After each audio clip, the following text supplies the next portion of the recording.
Start.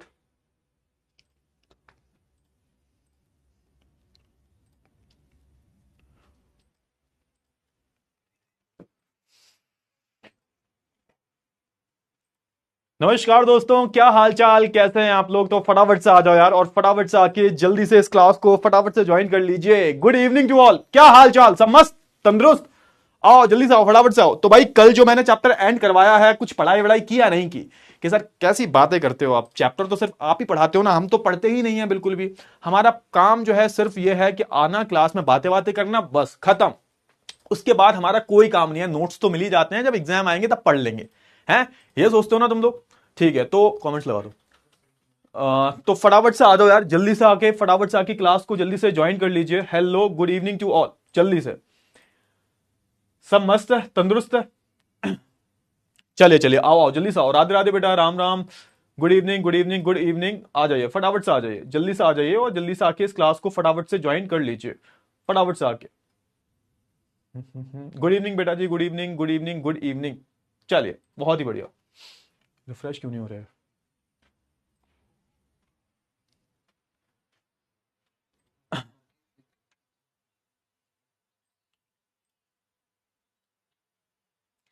चले चले, तो भाई कल जो मैंने पढ़ाया था वो चैप्टर समझ में आया आपको, ये बताओ पहले। कल जो मैंने पढ़ाया था समझ में आया। कमेंट्स हमारे दिख नहीं रहे हैं अभी मेरे को। थोड़ा सा रुक जाओ, थोड़ा सा रुक जाओ, और उसके बाद जो हम शुरू कर लेते हैं अपन, ठीक है ना।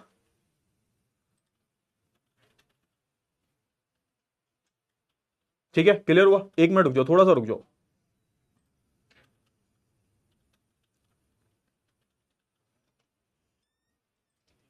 खत्म हो गया मैंने। ये पहले कर लिया करो यार, because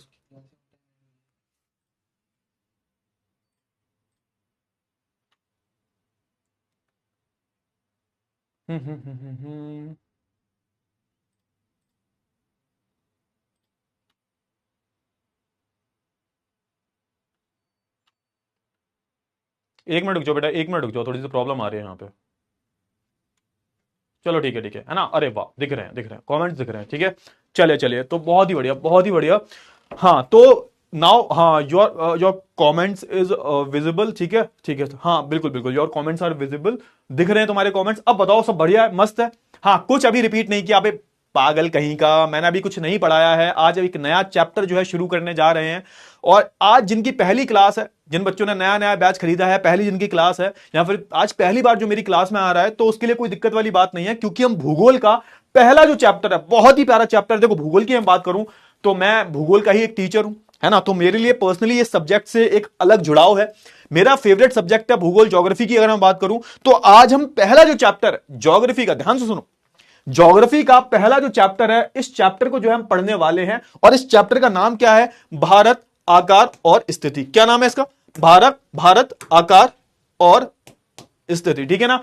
India size and location, इसको हम इंग्लिश में बोलते हैं। सो बेसिकली इस चैप्टर को आज हम कवर करने वाले हैं। बहुत छोटा चैप्टर है, और 2 लेक्चर्स में पूरा चैप्टर जो है एंड हो जाएगा। ज्यादा जो है यहां पर आपको आप बोल सकते हो बहुत लेंथी चैप्टर नहीं है, छोटा सा चैप्टर है। एक लेक्चर में पूरे चैप्टर को खत्म करवाने की मैं कोशिश करूंगा, ठीक है ना। तो फटाफट से आ जाओ, जल्दी से आके इस क्लास को जल्दी से ज्वाइन कर लीजिए। आज मैं भूगोल पढ़ाने वाला हूं, ठीक है ना। मस्त। तो कल जो मैंने पढ़ाया था, तुम में से कितने लोग हैं, है ना, मजाक से हट के बोल रहा हूं भाई, विद्या रानी की कसम है, तो मैं बताना ठीक ठीक से कि भाई कितने लोगों ने कल जो मैंने चैप्टर खत्म करवाया है उसको घर पे जाके पढ़ा है, मतलब क्लास के बाद तुमने पढ़ा है। और झूठ बोले कौआ काटे, काले कौए से मत डरियो, ठीक है। चलो ठीक है, जल्दी से बताओ फटाफट, झूठ नहीं बोलना। झूठ बोलोगे काला कौआ काटेगा तुम्हें। मजाक से हट के बता रहा हूं मैं। हाँ, तो जल्दी से बताओ, कल जो मैंने चैप्टर पढ़ाया था कल जो मैंने चैप्टर मैंने एंड करवाया है, लोकतंत्र क्या और क्यों, तो इसमें आपको समझ में आया सब कुछ? तुमने देखा था इसको? क्लास खत्म होने के बाद तुमने खुद से वो चैप्टर पढ़ा था या नहीं पढ़ा था? झूठ मत बोलना, नहीं पढ़े थे, कोई बात नहीं। नहीं देखो, सच बोलना है। देखो, उसने प्रिया, इतनी प्यारी बच्ची है वो, देखो कह रही सर नहीं पढ़े थे, तो उसने झूठ नहीं बोला। हाँ नहीं, देखो है ना, आओ हो जैसे कसम खिलाई भाई मैंने, विद्या रानी की कसम जैसी खिलाई, तो देखो कितने डर गए तुम लोग हैं। हाँ, नो भाई, कितने यहां पर। अच्छा, अब मैं एक पोल करवाता हूं, एक पोल करवाता हूं, और बेटा सुनो ध्यान से, तुम्हें कसम है सबको, ये बताओ, ये तुम्हारे अच्छे के लिए करवा रहा हूं मैं। स्टार्ट है पोल, हाँ ना में जवाब देना है। कितनों ने कल जो मैंने चैप्टर पढ़ाया है उसका रिवीजन नहीं किया? क्लास खत्म होने के बाद नहीं देखा, जल्दी से बताना, झूठ मत बोलना, कसम खिला दी है मैंने, समझ जाओ फिर तुम, है ना। और भाई झूठ बोले तो समझ जाओ भाई, कसम झूठी, देखो कसम को झूठ नहीं खाना चाहिए, कसम हमेशा सच्ची कसम खाई जाती है, वरना दिक्कत हो जाती है बहुत ज्यादा। मैं मजाक से हटके बता रहा हूँ, कसम वगैरह झूठ मत खाया करो, मैं मजाक से हटके बता रहा हूँ, कसम कभी झूठी मत खाना, सीरियसली, है ना। हाँ तो जल्दी से बताओ फटाफट से, और कसम झूठी खाओगे ना फिर दिक्कत तुम्हें होगी बाद में। यार ये लड़कियां बहुत प्यारी होती हैं यार, ये डर जाती हैं यार। अरे मजाक कर रहा हूं, ऐसा कुछ भी नहीं होता, तुम्हें जो लगे वो करो, कसम वगैरह कुछ नहीं खिला रहा, मैं मजाक से हट के बोल रहा हूं कि देखो पढ़ लिया करो, जो भी मैं चैप्टर का एंड करवाया करूं तो पढ़ लिया करो। पढ़ने से क्या होता है ना कि तुम जब खुद से पढ़ लेते हो तो चीजें अच्छे से समझ में आ जाती हैं, आप भूलते नहीं हो चीजों को। तो कोई भी चैप्टर अगर मैं एंड करवाता हूं तो प्लीज पढ़ लिया करो। हाँ देखो, हो मतलब ये है, देखो ये है रियलिटी। क्यों? क्योंकि मैंने कसम का बोल दिया, वरना आधे से ज्यादा बच्चे झूठ बोलते, मैं गारंटी से कहता हूं, तुम सबके सब झूठ बोलते। कोई बात नहीं, कोई बात नहीं, बस मैं कहता हूं देखो 47% बच्चों ने पढ़ा है और 52% 52% बच्चों ने चैप्टर का रिवीजन नहीं किया। अब इन 52% बच्चों से मैं बोलना चाहूंगा कि देखो ऐसा है बेटा, पढ़ लिया करो, कसम खिलाने वाली बात नहीं, वो तो मजाक में बोल रहा था मैं, ठीक है, पढ़ लिया करो, है ना। जब भी मैं कोई चैप्टर पढ़ाऊं, उसका जैसे ही चैप्टर का एंड होता है, जैसे ही चैप्टर फिनिश होता है, तो आपको सबसे पहले क्या करना है, 1 घंटा देना है रिवीजन के लिए। जो भी मैंने पढ़ाया है उसका रिवीजन करना है, क्वेश्चंस की प्रैक्टिस करनी है आपको, और जो डीपीपी आपकी आती है उसकी भी क्वेश्चंस की प्रैक्टिस करनी है। बस इतना ही करना है, आपका काम बन जाएगा। डेली नियम बना लो कि जो भी चैप्टर मैंने फिनिश करवाया है उसको पूरा पढ़ना है आपको। पक्की बात है? पक्की बात है ना? हाँ तो प्रॉमिस करो मेरे को जल्दी से, हाँ या ना, करोगे ना? जल्दी से बताओ, हाँ या ना, हाँ या ना, बोलो बोलो जल्दी से बोलो फटाफट से। जो भी मैंने पढ़ाया है उसको तुम रिवीजन करोगे या नहीं करोगे? हाँ रिवीजन करना है, करना है, कोई बात नहीं, अरे कोई बात नहीं बेटा जी, कोई बात नहीं, कोई बात नहीं, कोई बात नहीं, ठीक है। यार तुम लोग तो डर गए यार, अरे ऐसी कसम खिला दी थी मैंने, मैं तो मजाक करता हूं। वैसे बचपन में हम करते थे ना, बचपन में कि भाई तेरे को विद्या रानी की कसम है, तो हम डर जाया करते थे भाई विद्या रानी की कसम खा लिए, अगर विद्या रानी की कसम झूठी खाई तो विद्या चली जाएगी। ऐसा कुछ भी नहीं होता, बस ऐसे ही मैंने मजाक में बोल दिया था, ठीक है। क्लियर हुआ ना? हाँ ठीक है, क्लियर हुआ। हाँ क्या नो नो कर रहे हो यार, जल्दी से तो आगे से रिवीजन करोगे या नहीं करोगे? फटाफट से बोलो जल्दी से, करोगे ना? आगे से करोगे रिवीजन, नहीं करोगे? क्यों नहीं करोगे बे, क्यों नहीं करोगे सब? हाँ कोई बात नहीं, नहीं पढ़े थे, कोई दिक्कत वाली बात नहीं, बस ये बता दो कि आगे से रिवीजन करोगे या नहीं करोगे, फटाफट से बताओ, तब हम चैप्टर जो है शुरू कर देते हैं, चैप्टर को शुरू कर देते हैं, ठीक है। चलिए बहुत ही बढ़िया, आगे से रिवीजन करना है आपको, आप आगे से,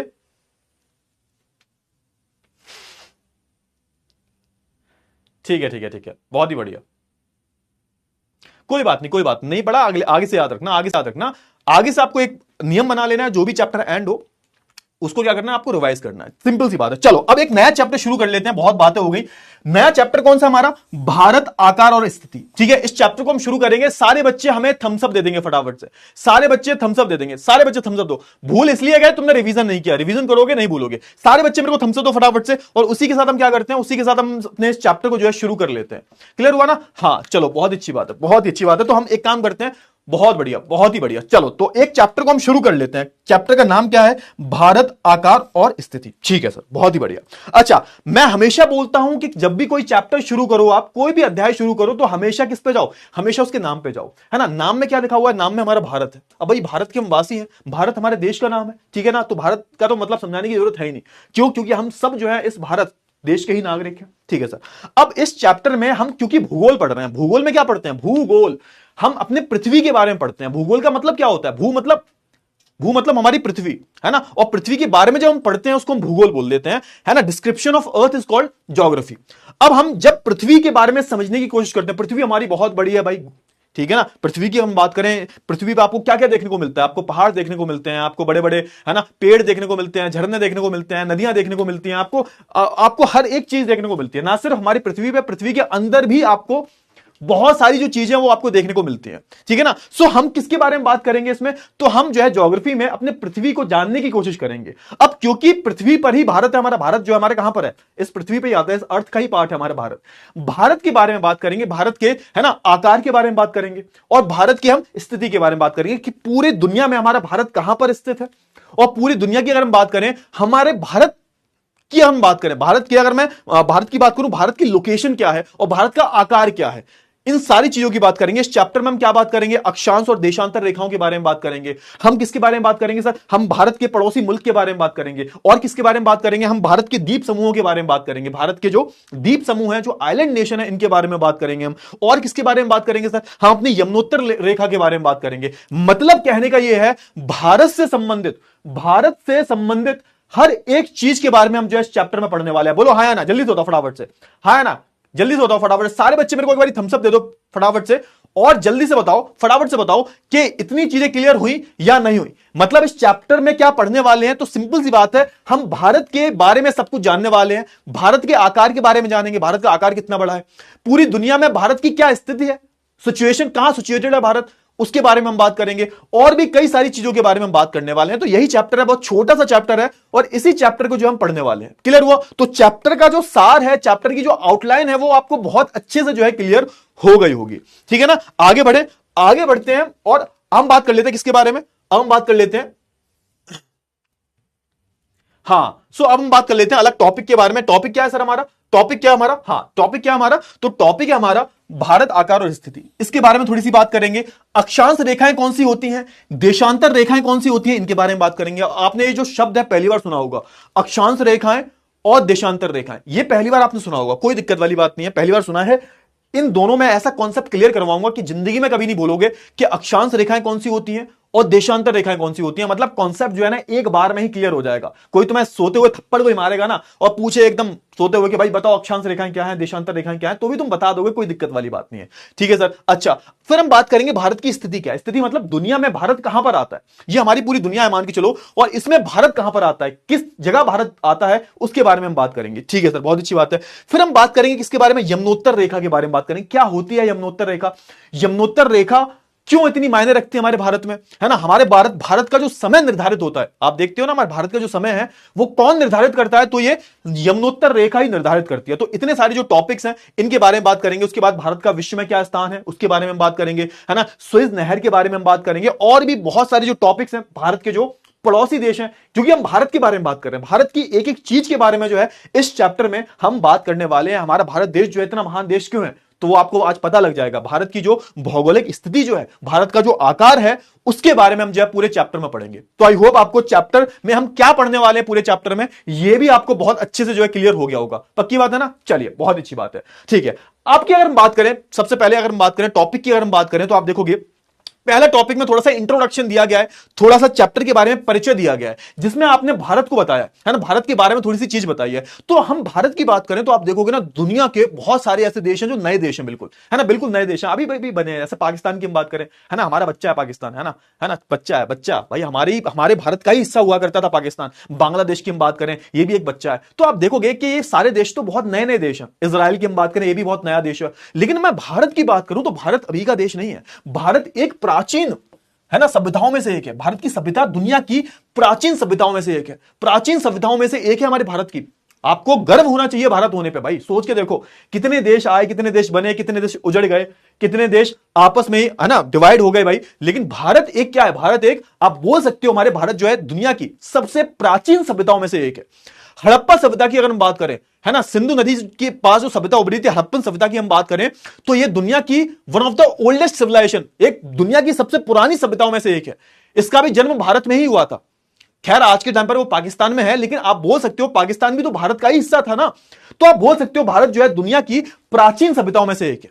समझ में आया? फटाफट से बताओ जल्दी से, है ना, समझ में आया? चलिए, बहुत अच्छी बात है। ठीक है, बहुत ही बढ़िया, बहुत ही बढ़िया, इतनी चीज क्लियर हुई। चलिए, अगर मैं पिछले 5 दशकों की बात करूं, सर दशक मतलब एक दशक में 10 साल होते हैं, याद रखना, है ना। एक दशक की अगर मैं बात करूं, एक दशक की अगर मैं बात करूं, एक दशक बराबर 10 साल। ठीक है, तो अगर मैं 5 दशकों की बात करूं, यानी कि यहां पे 50 साल की अगर मैं बात करूं, तो आप देखोगे इसने बहुआयामी सामाजिक आर्थिक प्रगति हासिल किया। मतलब अगर हम बात करें, अगर पिछले 50 साल की अगर बात करो, 50 नहीं छोड़ो, आप 70 साल की बात कर लो, आप जो है 7 दशकों की बात करो, है ना। 1947 में हमें आजादी मिली।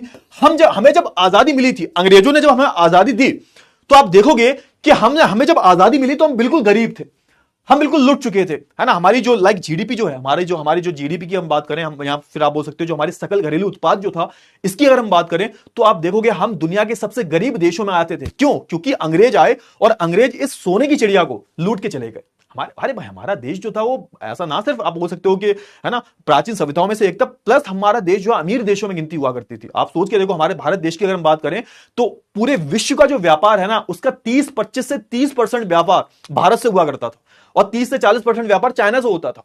सोच के देखो। और फिर अंग्रेज आए और अंग्रेजों ने हमें लूटना शुरू किया, हमें गुलाम बनाया। वो भी हमारी, उनमें हमारी ही गलती थी वैसे देखा जाए तो, लेकिन हम अंग्रेजों को समझ नहीं पाए। लेकिन आप देखोगे अंग्रेज आए और अंग्रेजों ने हमें गुलाम बनाने शुरू किया, और जब 1947 में हम आजाद हुए तो हम बिल्कुल भिखारी बन चुके थे, बहुत ज्यादा, मतलब भिखारी बन चुके थे हम लोग, ठीक है ना। तो आप देखोगे हम जब भिखारी बन गए 1947 में हमें आजादी मिली, और आजादी के बाद से आप देखोगे तो हमने क्या किया, हमने अपनी प्रगति पे, है ना, हमने अपनी सामाजिक आर्थिक प्रगति पर जो है काम करना शुरू किया। और आज देखते हो कि भारत दुनिया के उन देशों में आता है जो दुनिया की फास्टेस्ट ग्रोइंग इकोनॉमी जो है, दुनिया की सबसे तेज बढ़ने वाली जो अर्थव्यवस्थाएं हैं उनमें भारत की आज गिनती होती है। दुनिया जो है, पूरी दुनिया की अगर मैं बात करूं, भारत एक ऐसा देश है जो सबसे 74 सालों की अगर मैं बात करूं, 74-75 साल हो चुके हैं हमें आजादी के, ठीक है ना। अगर मैं पिछले 74-75 सालों की अगर बात करूं तो आप देखोगे कि हमारा भारत उन देशों में से एक है जिन्होंने सबसे ज्यादा प्रगति तरक्की करके दिखाई है ना। अंग्रेज हमें लूट के गए थे, लेकिन फिर भी हमने क्या किया, फिर भी हमने तरक्की करके दिखाई है सामाजिक तौर पर, आर्थिक तौर पर। आज हमारी दुनिया में अगर हम बात करें तो हमारी दुनिया पूरी अर्थव्यवस्थाओं की अगर हम बात करें, भारत की जो अर्थव्यवस्था है दुनिया की 5वीं सबसे बड़ी अर्थव्यवस्था है, और अगले साल तक हम चौथे नंबर पे आ जाएंगे। हम जापान को भी पीछे कर देंगे, और 2035 आते आते, 2040 आते आते हम दुनिया की तीसरी सबसे बड़ी अर्थव्यवस्था बन जाएंगे, अमेरिका और चाइना के बाद। समझ में आया या नहीं आया, फटाफट से बताओ जल्दी से। इतनी चीजें क्लियर हुई, समझ में आया। तो ये इंट्रोडक्शन दिया गया, बहुत ही बढ़िया। तो हमारा भारत देश जो है ऐसे ही महान देश नहीं बताते भारत देश को, ठीक है ना।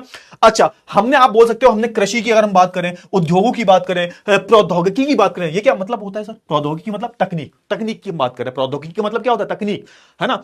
जो आप इंटरनेट चला रहे हो, जो फोन चला रहे हो, है ना, इतनी दूर मैं खड़ा हुआ हूं तो मैं पढ़ा रहा हूं इतनी दूर से, तो ये किसकी वजह से पॉसिबल हो पाया, ये किसकी वजह से मुमकिन हो पाया है? प्रौद्योगिकी की वजह से जो है, प्रौद्योगिकी की वजह से जो है मुमकिन हो पाया है। तो ये तकनीक की बात कर रहे हैं हम, है ना, जिससे आप अपने काम को आसान बना लेते हो। चलिए, बहुत अच्छी बात है। और आप देखोगे अगर मैं आर्थिक विकास की बात करूं तो भारत का कुछ पिछले 50-60 सालों में अच्छा खासा आपको आर्थिक विकास जो है देखने को मिलेगा। कहने का मतलब यह है भारत ने पूरी दुनिया में अपनी जगह बनाई है, ठीक है सर, बहुत अच्छी बात है। याद रखना, भारत को, है ना, विश्व के निर्माण की अगर हम बात करें, पूरे विश्व की अगर मैं निर्माण की बात करूं, पूरे विश्व का अगर आप इतिहास उठा के देखोगे तो आपको पता चलता है कि पूरे विश्व को बनाने में भारत का भी महत्वपूर्ण योगदान रहा है। मतलब कहने का यह है कि भारत ने दुनिया को बहुत कुछ दिया है। हमने दुनिया को शून्य दिया, हमने दुनिया को चेस जो खेलते हो ना, चेस कहां से आया है? भारत से आया है। हमने दुनिया को योग दिया, हमने दुनिया को संस्कृत जैसी भाषा दी, हमने दुनिया को, दुनिया की सबसे पुरानी सभ्यता, सिंधु नदी की सभ्यता जो थी, हड़प्पन सभ्यता जो थी, वो हमने दुनिया को दी। तो हमने दुनिया को बहुत कुछ दिया भी है, सोच के देखो, है ना। तो हमारा भारत देश जो है वो दुनिया के सबसे महान देशों में से एक था, है और रहेगा, ठीक है। क्लियर हुआ? चलिए, बहुत अच्छी बात है। तो ये था इंट्रोडक्शन। अब इसी भारत की जो हम पूरे चैप्टर में बात करने वाले हैं। क्लियर हुआ ना? चलिए, तो ये क्या है? पूरे हमारे पूरे विश्व का मैप है, विश्व का मानचित्र है। आप देखोगे इस पूरे मानचित्र की अगर हम बात करें तो हमारे पूरे दुनिया की अगर हम बात करें, पूरे विश्व की अगर हम बात करें, तो आप देखोगे कि हमें 7 महाद्वीप देखने को मिलते हैं। महाद्वीप का मतलब क्या होता है सर? इसको इंग्लिश में क्या बोलते हैं? महाद्वीप को इंग्लिश में बोलते हैं कॉन्टिनेंट्स। इतनी चीजें क्लियर हो रही है ना? फटाफट से बता दो, इतनी चीजें क्लियर हो रही है? जल्दी से मेरे को थम्स अप दे दो, समझ में आ रहा है या नहीं आ रहा है? इधर से थोड़ा सा कंफर्मेशन मिलना चाहिए, जल्दी से। अरे जल्दी बता, फटाफट से बता, जल्दी से बता, जल्दी से बता, फटाफट से। क्लियर हुआ? हाँ है ना? फटाफट से बोल, जल्दी से।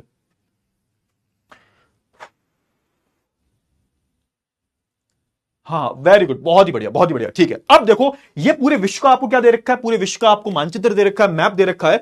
हमारा भारत देश कहां पर आता है, किस महाद्वीप पे आता है? तो आप देखो, पूरी दुनिया की अगर हम बात करें तो पूरी दुनिया को 7 अलग अलग महाद्वीपों में बांट दिया गया है, ठीक है सर, बहुत अच्छी बात है। हमारा भारत देश जो है वो एशिया नाम के महाद्वीप पे आता है। कौन कौन से महाद्वीप हैं? तो आप देखोगे, है ना, उत्तरी अमेरिका, दक्षिणी अमेरिका, अफ्रीका, यूरोप, ऑस्ट्रेलिया, है ना, अंटार्कटिका, ये सारे क्या है? ये सारे जो है महाद्वीप है ना। ऑस्ट्रेलिया की हम बात करें, ये भी एक महाद्वीप है। तो ये सारे जो महाद्वीप हैं, भारत कहां आता है? तो भारत जो है दुनिया के सबसे बड़े महाद्वीप का हिस्सा है, जिसको हम बोलते हैं एशिया। तो एशिया नाम के महाद्वीप पे भारत आता है। तो आप देखोगे हमारा प्यारा भारत कहां पर है? तो हमारा खूबसूरत सा भारत ये रहा हमारा खूबसूरत सा भारत, ठीक है ना।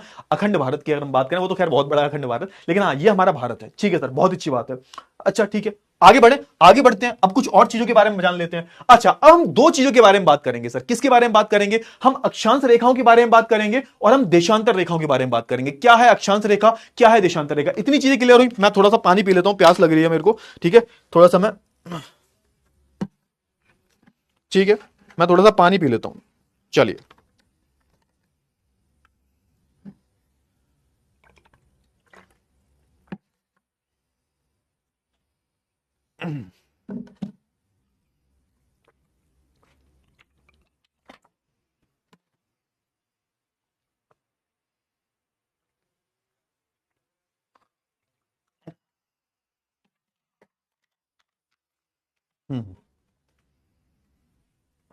अब हुआ क्या, देखो, अक्षांश रेखा और देशांतर रेखा को पढ़ाने से पहले पहले यह समझो कि हम इनके बारे में पढ़ते क्यों हैं। अक्षांश रेखा और देशांतर रेखाओं के बारे में क्यों पढ़ते हैं।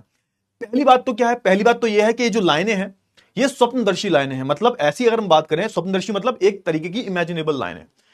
अक्षांश रेखा देशांतर रेखा जैसी कोई लाइन असली में नहीं होती है। ऐसा नहीं है कि रात को तुम टॉर्च लेके निकलोगे या फिर दिन में तुम लेके निकलोगे, दिन में तुम देखोगे कि भाई अक्षांश रेखा कहां है, देशांतर रेखा कहां है। ऐसी कोई रेखा होती ही नहीं है रियल में, सच में ऐसी रेखा नहीं होती। तो ये कैसी रेखाएं हैं, तो ये एक इमेजिनरी लाइंस है, ये एक स्वप्नदर्शी लाइन है, स्वप्नदर्शी रेखाएं हैं जिनका इस्तेमाल हम किसी की लोकेशन को पता लगाने के लिए करते हैं या फिर समय का पता लगाने के लिए करते हैं। समझे यहां पे, जैसे आप देखोगे कि जैसे हमारी पृथ्वी है ना, पृथ्वी है, जैसे आप देखते हो ना, आपने ओला का इस्तेमाल किया होगा, उबर का इस्तेमाल किया होगा, रैपिडो का इस्तेमाल किया होगा, आपने जोमेटो का इस्तेमाल किया होगा, आपने अमेजॉन का इस्तेमाल किया होगा, फ्लिपकार्ट का इस्तेमाल किया होगा, मिंत्रा का इस्तेमाल किया होगा, सुना तो होगा, है ना। जैसे कोई चीज आप ऑर्डर करते हो तो आपकी एग्जैक्ट लोकेशन पे कैसे आता है, तो उस चीज में आप देखोगे ना, हम किसकी मदद लेते हैं, किसी की लोकेशन का अगर पता लगाना है तो आप देखोगे हम इन रेखाओं की मदद लेते हैं, है ना। हम किसकी मदद लेते हैं, हम अक्षांश और देशांतर रेखाओं की मदद लेते हैं। क्लियर हुआ, यानी कि कहने का मतलब क्या, कि ये दोनों जो रेखाएं हैं, चाहे मैं अक्षांश रेखा की बात करूं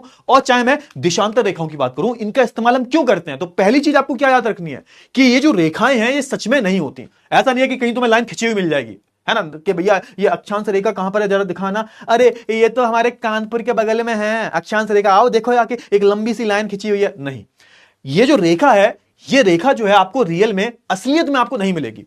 अच्छा सर क्या बात कर रहे हो, हाँ बिल्कुल बेटा, रियल में नहीं मिलेगी, फिर कहां मिलेगी। तो ये जो रेखाएं हैं वो स्वप्नदर्शी हैं, इमेजिनरी हैं, ये रियल में नहीं होती। इनका इस्तेमाल हम क्यों करते हैं, तो किसी की लोकेशन का, किसी की स्थिति का पता लगाने के लिए हम करते हैं, समय का पता लगाने के लिए, स्थिति का पता लगाने के लिए, लोकेशन का पता लगाने के लिए हम इन रेखाओं का इस्तेमाल करते हैं। पहली चीज आपको यह याद रखनी है। अब हम बात कर लेते हैं किनके बारे में, तो अब हम बात कर लेते हैं किसके बारे में, अब हम बात कर लेते हैं अक्षांश रेखाओं के बारे में। सर क्या होती हैं अक्षांश रेखाएं, इसको इंग्लिश में हम क्या बोलते हैं, इंग्लिश में इसको हम बोलते हैं लैटिट्यूड। क्या बोलते हैं सर इंग्लिश में, हम इसको इंग्लिश में हम बोलते हैं लैटिट्यूड, लैटिट्यूड बोलते हैं।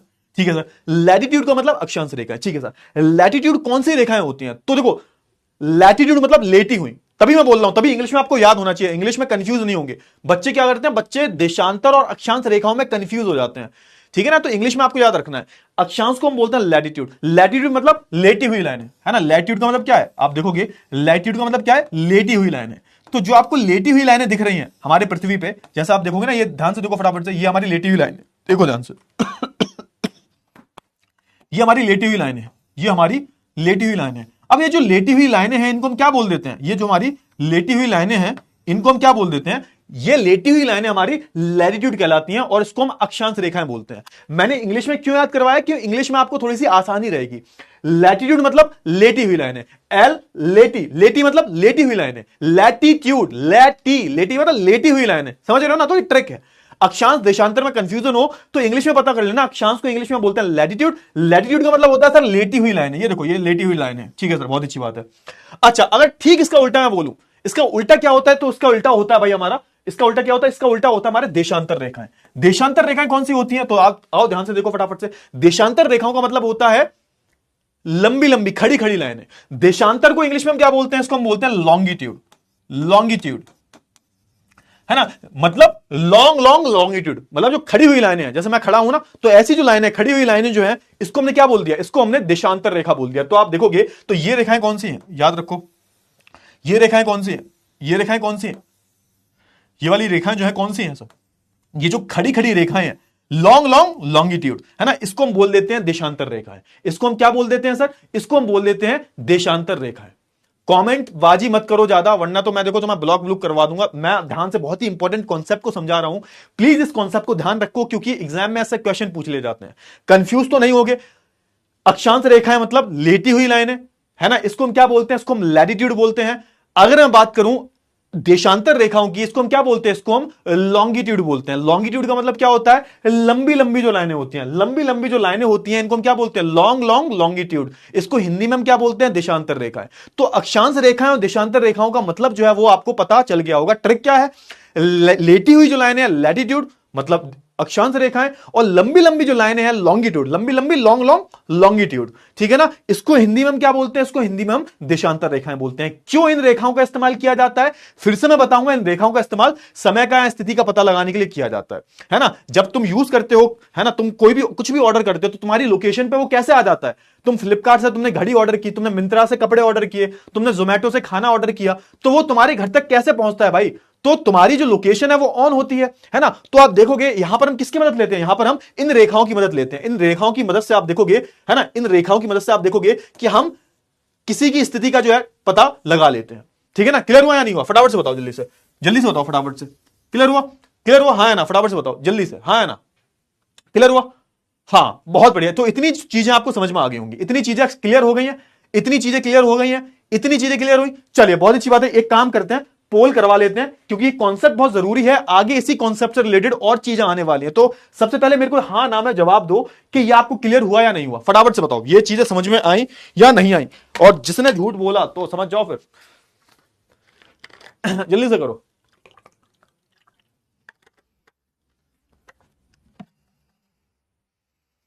हम्म।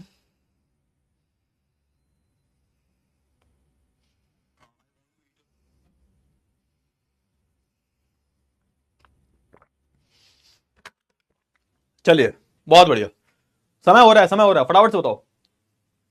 अक्षांश रेखाएं देशांतर रेखाओं के बारे में समझ में आ गया होगा, है ना, क्यों इस्तेमाल करते हैं ये भी समझ में आ गया होगा। ये लाइनें सच में नहीं होती, है ना, कि रात को तुम टॉर्च लेके निकलो, अरे ये अक्षांश रेखा कहां है, गुरुजी ने बताया था अक्षांश रेखा कहां है, अरे नहीं ऐसा नहीं है, रियल में नहीं मिलती। चलो ठीक है, समय हो गया समाप्त। अब देखते भाई किन किन को समझ में आया नहीं आया। चलो ठीक है, तो 96% बच्चों को समझ में आ गया, चलो बहुत बढ़िया। इन 3% का तो कुछ हो ही नहीं सकता, क्या करें बताओ। चलिए बहुत ही बढ़िया, आगे बढ़ते हैं, आगे बढ़ते हैं भाई, थोड़ा सा पढ़ लेते हैं इसके बारे में, ठीक है ना, थोड़ा सा पढ़ लेते हैं तो आपको समझ में आ जाएगा। ठीक है सर, अच्छा अब होता क्या है, अब अक्षांश और देशांतर रेखाओं के बारे में आपने पढ़ लिया, ठीक है। अब यहां पे एक कॉन्सेप्ट आता है, इसको हम बोलते हैं इक्वेटर, है ना, जिसको हिंदी में हम क्या बोलते हैं, हिंदी में हम बोलते हैं भूमध्य रेखा। भूमध्य रेखा की हम बात करें सर, भूमध्य रेखा कौन सी होती है ना, भूमध्य रेखा कौन सी होती है, क्या मतलब होता है भूमध्य रेखा का। तो आप देखो कि भूमध्य रेखा का मतलब क्या होता है कि जो हमारी पृथ्वी को दो बराबर बराबर, भूमध्य रेखा क्या है सबसे पहले तो ये पता करो। भूमध्य रेखा का मतलब क्या है, तो भूमध्य रेखा भी क्या रेखा है, भूमध्य रेखा एक अक्षांश रेखा है सर। भूमध्य रेखा कैसी रेखा है, तो भूमध्य रेखा भी एक तरीके की अक्षांश रेखा है, अक्षांश रेखा का ही एक हिस्सा है भूमध्य रेखा, अक्षांश रेखा है सर, याद रखना। भूमध्य रेखा जो हमारी एक क्या है बेसिकली, तो भूमध्य रेखा हमारी अक्षांश रेखा का ही हिस्सा है, जो पृथ्वी को दो बराबर बराबर हिस्सों में विभाजित करती है ना। तो आप देखोगे ये हमारी पृथ्वी है, ये हमारी पृथ्वी है सर, ठीक है, बहुत अच्छी बात है, ये हमारी पृथ्वी है, ठीक है सर, ये पूरी हमारी पृथ्वी है। अब पृथ्वी को दो बराबर बराबर हिस्सों में विभाजित करने वाली एक रेखा जो है, इसको हम क्या बोल रहे हैं, इस रेखा को हम बोल रहे हैं भूमध्य रेखा। इसको हम क्या बोल रहे हैं, भूमध्य रेखा बोल रहे हैं सर, क्या बोल रहे हैं इसको हम, भूमध्य रेखा, भूमध्य रेखा। इसको हम क्या बोल रहे हैं, इसको हम भूमध्य रेखा बोल रहे हैं। समझ में आया, मतलब एक ऐसी अक्षांश रेखा, एक ऐसी अक्षांश रेखा, अक्षांश मतलब लेटी हुई, है ना, मैंने बोला था ना अक्षांश मतलब लेटी हुई रेखा, एक ऐसी अक्षांश रेखा, एक ऐसी लेटी हुई रेखा जो पूरे पृथ्वी को दो बराबर हिस्सों में विभाजित कर रही है, ऐसी रेखा को हम भूमध्य रेखा बोल देते हैं। और भूमध्य रेखा भी एक अक्षांश रेखा का ही हिस्सा है, एक लैटिट्यूड का ही हिस्सा है। समझ में आया, मतलब ये हमारी रेखा जो है बराबर कर क्या कर रही है, पृथ्वी को दो इक्वल भागों में जो है विभाजित कर रही है। समझ में आया या नहीं आया, फटाफट से बताओ, ठीक है ना। हाँ तो ये क्या हो जाता है हमारा, ये हमारा उत्तरी हिस्सा हो जाता है, ये वाला, ये हमारा उत्तरी हिस्सा हो जाता है, और ये हमारा दक्षिणी हिस्सा हो जाता है। अच्छा अब बहुत सारे बच्चों को ना एक बहुत बड़ी कंफ्यूजन होती है सर, देख लो बहुत सारे बच्चों को दिशाओं का पता लगाने में बहुत दिक्कत होती है कि सर दक्षिण पूरब पश्चिम या हमें समझ में नहीं आता। तो सुन लो आज इसकी ट्रिक है ना, तुम्हें दिशाओं का पता लगाने में बहुत दिक्कत होती है ना, तो देखो ध्यान से, कौन सा पूरब है कौन सा पश्चिम है, ध्यान से देखो फटाफट से, मैं खड़ा हुआ हूं ऐसे करके, ध्यान से देखना, आज तुम्हें बिल्कुल क्लियर हो जाएगा कि भाई दिशाओं का पता कैसे लगाते हैं। मैं ऐसे खड़ा हुआ हूं, ठीक है, मेरे सर की तरफ हमेशा क्या होगा, सर की तरफ मेरे हमेशा उत्तर होगा, ये मेरा सर है और सर की तरफ हमेशा उत्तर होगा, ठीक है सर। मेरे पैरों की तरफ, पैर मतलब मेरे पैर ये हैं, नीचे पैर है ना मेरे, हाँ तो पैरों की तरफ क्या होगा, हमेशा दक्षिण होगा, पैरों की तरफ क्या होगा, दक्षिण होगा सर, ठीक है, बहुत अच्छी बात है ना। अगर मैं बात करूं इधर अगर मैं इधर की बात करूं, यानी कि मेरे उल्टे साइड की मैं बात करूं, किसकी बात करूं मैं? उल्टे साइड की, है ना। मेरे उल्टे साइड पे क्या होगा हमेशा? उल्टे साइड पे हमेशा क्या होगा? पूरब होगा। तो ये हमारा पूरब हो गया, है ना। और एक ट्रिक और है, सूरज हमेशा कहां से निकलता है? सूरज हमेशा पूरब से निकलता है, ठीक है। तो ये हमारा सूरज हो गया। तो सूरज हमेशा यहां से निकलता है, पूरब से निकलता है, ठीक है सर, है ना। और मेरे अगर मैं सीधे हाथ की बात करूं तो सीधे हाथ में क्या होगा? पश्चिम होगा। क्या होगा सीधे हाथ में? तो सीधे हाथ में जो है पूरा जो है आपको पश्चिम देखने को मिल जाएगा, ठीक है ना। तो इतनी जो चीजें आपको याद होनी चाहिए, दिशाओं के बारे में आपको ज्ञान होना चाहिए, क्योंकि इस चैप्टर में दिशाओं के बारे में आपको देखने को मिलेगा, ठीक है ना। तो मेरे सर की तरफ यानी कि ऊपर उत्तर, पैर की तरफ दक्षिण, और सीधे उल्टे हाथ की तरफ मेरा पूरब हो जाएगा, और सीधे हाथ की तरफ मेरा पश्चिम हो जाएगा। इतनी चीजें आई होप आपको बहुत अच्छे से जो है क्लियर हो गई होंगी। क्लियर हो गई है ना? चलिए, बहुत ही बढ़िया, बहुत ही बढ़िया, बहुत ही बढ़िया, है ना। इतनी चीजें क्लियर हो गई ना? इतनी चीजें क्लियर हो गई। चलिए चलिए, इतनी चीजें क्लियर हो गई, हाँ है ना, ठीक है सर। अब थोड़ा सा पढ़ लेते हैं, अब जो बोर्ड पे लिखा हुआ है वो पढ़ लेते हैं, ठीक है सर, बहुत अच्छी बात है। अच्छा, अगर हम बात करें भूमध्य रेखा की, हम बात करें भूमध्य रेखा के समांतर से किसी भी स्थान की उत्तरी अथवा दक्षिणी ध्रुव की ओर खींची गई रेखाएं को अक्षांश रेखाएं बोलते हैं। देखो यहां पे बहुत ज्यादा कॉम्प्लिकेटेड दिया हुआ है, सिंपल सी बात है, तुम्हें इतना याद नहीं, तुम्हें इतनी चीजें इतना इतना जो है तुम्हें डिटेल में नहीं आना। यहां पे बताया गया है कि भाई अक्षांश रेखाएं वो रेखाएं हैं जो क्या करती हैं, जो आप बोल सकते हो जो हमारी भूमध्य रेखा है ना, उसके समांतर जो रेखाएं चलती हैं उनको हम क्या बोल देते हैं? उनको हम अक्षांश रेखाएं बोल देते हैं, है ना। यानी कि आप देखोगे कि ये क्या है भाई, ये हमारा इक्वेटर है, ये हमारा इक्वेटर है, ये हमारी भूमध्य रेखा है, ये भी एक तरह की अक्षांश रेखा है। इसके समांतर, इसके पैरेलली जो रेखाएं चल रही हैं, इन रेखाओं को हम क्या बोल देते हैं? इन रेखाओं को हम अक्षांश रेखाएं बोल देते हैं। तो यहां पे थोड़ा सा अलग तरीके से बताया गया है, याद रखना। अच्छा, याद रखना कि ये देखो, जो एक रेखा जो पूरे हमारी पृथ्वी को दो अलग अलग हिस्सों में विभाजित कर रही है, इस रेखा को हम क्या बोलते हैं? भूमध्य रेखा। अच्छा, जब आप थोड़ा सा ऊपर जाओगे और देखोगे ना 23 डिग्री, 23.5 डिग्री पे जो आप रेखा खींचोगे, ये 23.5 डिग्री पे जो आप रेखा खींच रहे हो, इस रेखा को हम क्या बोलते हैं? इस रेखा को हम कर्क रेखा बोलते हैं। क्या बोलते हैं सर? इस रेखा को हम कर्क रेखा बोलते हैं, ठीक है सर। भूमध्य रेखा से ठीक नीचे अगर आप आओगे, भूमध्य रेखा के ठीक अगर आप नीचे आओगे, कितने डिग्री सर? 23.5 डिग्री, 23.5 डिग्री नीचे आओगे और एक लाइन खींचोगे, इसको हम क्या बोलेंगे? इसको हम बोलते हैं मकर रेखा, है ना। इसको इंग्लिश में बोलते हैं हम टॉपिक ऑफ कैंसर, और इसको हम इंग्लिश में बोलते हैं टॉपिक ऑफ कैप्रिकॉर्न। याद रखना, ये सब क्या है? ये सारी रेखाएं हमारी अक्षांश रेखाएं हैं, इनको अलग अलग नाम दे दिए हैं।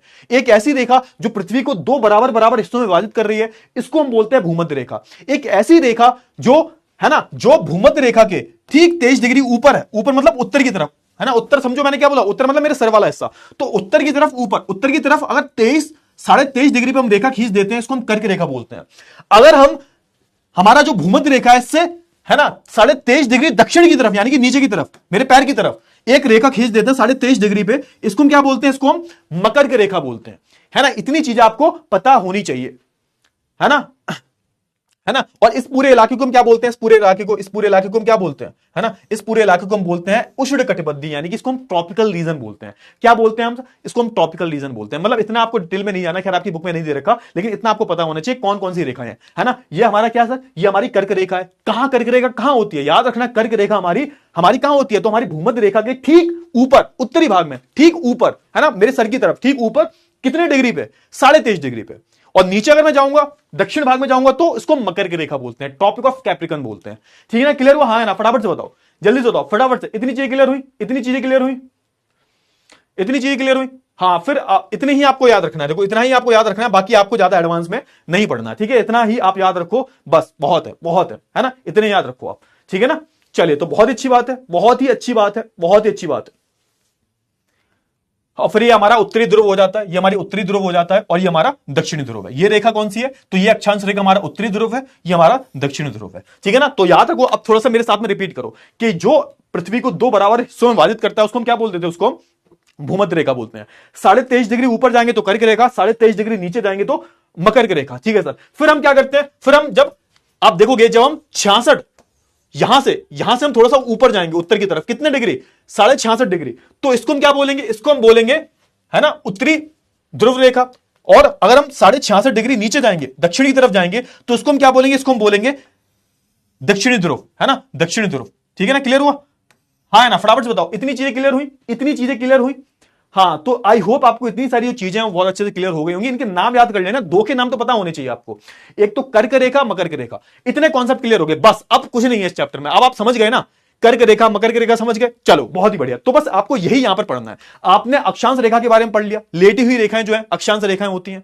या फिर एक तरीके की डेफिनेशन ये भी है कि जो हमारी भूमध्य रेखा है, इसके समांतर जो रेखाएं चलती, समांतर मतलब पैरेलली, है ना? जैसे हमारी ये रेखा है भूमध्य रेखा, इसके समांतर क्या चल रही है? समांतर मतलब पैरेलली जो रेखाएं चल रही हैं, जो हमारी पैरेलली रेखाएं चल रही है, देखो ये पैरेलली रेखाएं जो चल रही हैं, इनको हमने क्या बोल दिया? इनको हमने अक्षांश रेखा बोल दिया। ठीक है सर, क्लियर हुआ? हाँ। अच्छा, अगर हम देशांतर रेखाओं की बात करें तो उत्तरी ध्रुव से दक्षिणी ध्रुव को मिलने वाली, मतलब ये हमारा उत्तरी ध्रुव है। याद करो उत्तरी ध्रुव कौन सा था हमारा? देखो ये हमारा उत्तरी ध्रुव है, ये वाला, है ना? ये हमारा उत्तरी ध्रुव है, ये उत्तरी ध्रुव और ये दक्षिणी ध्रुव, है ना? ठीक है सर। अच्छा, अब यहां पे बोला जा रहा है कि उत्तरी ध्रुव से दक्षिणी ध्रुव को मिलाने वाली जो रेखाएं होती हैं, 360 डिग्री रेखाओं को हम जो है देशांतर रेखाएं बोल देते हैं। आप देखो, तुमने मैथ थोड़ा बहुत पढ़ा है, तुमने मैथ तो पढ़ा है ना? अगर मैं ये गोला खींच दूं, ये गोला खींच दूं, ये कितने डिग्री का है? ये 360 डिग्री का है, ये तो पता होगा तुमने सबको, है ना? तो हमने क्या किया, हमने ये हमारा उत्तरी ध्रुव है और ये हमारा दक्षिणी ध्रुव है ना? इसको और इसको जो मिलाने वाली लाइनें हैं, इसको और इसको मिलाने वाली जो लाइनें हैं, इन लाइनों को हम क्या बोल देते हैं? इन लाइनों को हम क्या बोलते हैं? जल्दी से बताओ, इन लाइनों को हम क्या बोलते हैं? इन लाइनों को हम बोलते हैं, क्या बोलते हैं इन लाइनों को? इन लाइनों को हम बोलते हैं देशांतर रेखाएं, है ना? मैंने जो तुम्हें डेफिनेशन बताई थी वो सिर्फ इसलिए बताई थी ताकि वो तुम्हें याद हो जाए। लंबी लंबी लाइनें देशांतर लाइनें होती हैं। ये एग्जाम में नहीं लिखना है, एग्जाम में तुम्हें यही डेफिनेशन लिखनी है कि सर ने बताया था कि जो लंबी लंबी लाइनें हैं उनको हम देशांतर लाइनें बोल देते हैं, लॉन्ग लॉन्ग लॉन्गिट्यूड। वो सिर्फ तुम्हें याद करने के लिए, ताकि तुम्हें याद हो जाए कॉन्सेप्ट, ताकि तुम कंफ्यूज ना हो। बच्चे होते क्या, बच्चे कंफ्यूज हो जाते हैं अक्षांश रेखाओं, अक्षांश और देशांतर में कंफ्यूज हो जाते हैं। देशांतर की जगह अक्षांश करके आ जाते हैं और अक्षांश की जगह देशांतर करके आ जाते हैं। तो मैंने वो ट्रिक बताई है, एग्जाम में तुम्हें यही डेफिनेशन लिखनी है कि भैया जो उत्तरी ध्रुव मतलब ये हमारा, है ना? और ये हमारा दक्षिणी ध्रुव है। ठीक है, क्लियर हुआ? इन दोनों को मिलाने वाली जो 360 डिग्री की लाइनें हैं, क्योंकि पूरा पूरा जो ग्लोब हमारा कितने डिग्री का है? 360 डिग्री का है। तो इनको मिलाने वाली जो 360 डिग्री रेखाएं जो होती हैं, इनको हम देशांतर रेखाएं बोल देते हैं। ठीक है ना? क्लियर हुआ? क्लियर हुआ? हाँ। तो आप देखोगे यह जो ग्लोब है हमारा, ग्लोब मतलब पूरा जो हमारा ग्लोब होता है, पूरी ग्लोब आपने देखा है ना, जो पूरा ग्लोब है हमारा, पूरे ग्लोब की हम बात करें, पूरा ग्लोब ही तो है हमारा, है ना? पर उत्तर से दक्षिण हो, उत्तर ये रहा हमारा और दक्षिण ये रहा हमारा। ठीक है, इन दोनों को जोड़ने वाली जो लाइनें होती हैं, इसको हम क्या बोल देते हैं? देशांतर लाइनें बोल देते हैं। कॉन्सेप्ट क्लियर हुआ आपका? हाँ। तो हमें अक्षांश और देशांतर की डेफिनेशन पता लग गई है। ठीक है सर, बहुत अच्छी बात है। अच्छा, अब एक सवाल यह आता है कि ठीक है सर, आपने बता दिया किसके बारे में? आपने अक्षांश रेखाओं के बारे में बता दिया, आपने देशांतर रेखाओं के बारे में बता दिया, आपने कर्क रेखा के बारे में बता दिया, आपने मकर की रेखा के बारे में बता दिया, है ना? आपने उत्तरी और दक्षिणी ध्रुव के बारे में बता दिया, ठीक है, डिग्री के बारे में बता दिया आपने। अब यह बताओ कि पूरे विश्व में भारत की स्थिति क्या है? मतलब भारत कहां पर आता है? पूरे विश्व में भारत कहां पर आता है, उसकी अगर हम बात करें तो आओ ध्यान से। अब ये पूरा मैप देखो, पूरा मैप है, किसका मैप है? पूरा वर्ल्ड मैप है, ये पूरा वर्ल्ड मैप है। ये क्या है सर? पूरा वर्ल्ड मैप है। समझ में आया ना? हाँ, चलिए। तो अगर मैं बात करूं वर्ल्ड मैप में, अब थोड़ा सा प्रैक्टिकल इंप्लीमेंट करते हैं, प्रैक्टिकली देखते हैं करके। अभी तक तो तुम थ्योरी पढ़ रहे थे, अब पूरा ये मैप है हमारा। ठीक है सर, अब अगर मैं यहां पर एक अक्षांश रेखा खींचूं जो पूरे पृथ्वी को दो बराबर बराबर हिस्सों में विभाजित कर रही है, यानी कि मैं अगर भूमध्य रेखा खींचूं तो कहां होगी? तो ये देखो, ये हमारी क्या है? भूमध्य रेखा। ठीक है सर, ठीक है सर। और याद रखना, भूमध्य रेखा की अगर हम बात करें तो इसको हम क्या मानते हैं? इसको हम 0 डिग्री मानते हैं। ठीक है ना? इसको हम क्या मानते हैं सर? इसको हम 0 डिग्री मानते हैं। ठीक है सर, बहुत अच्छी बात है, अच्छी बात है। हाँ ठीक है, बहुत अच्छी बात है।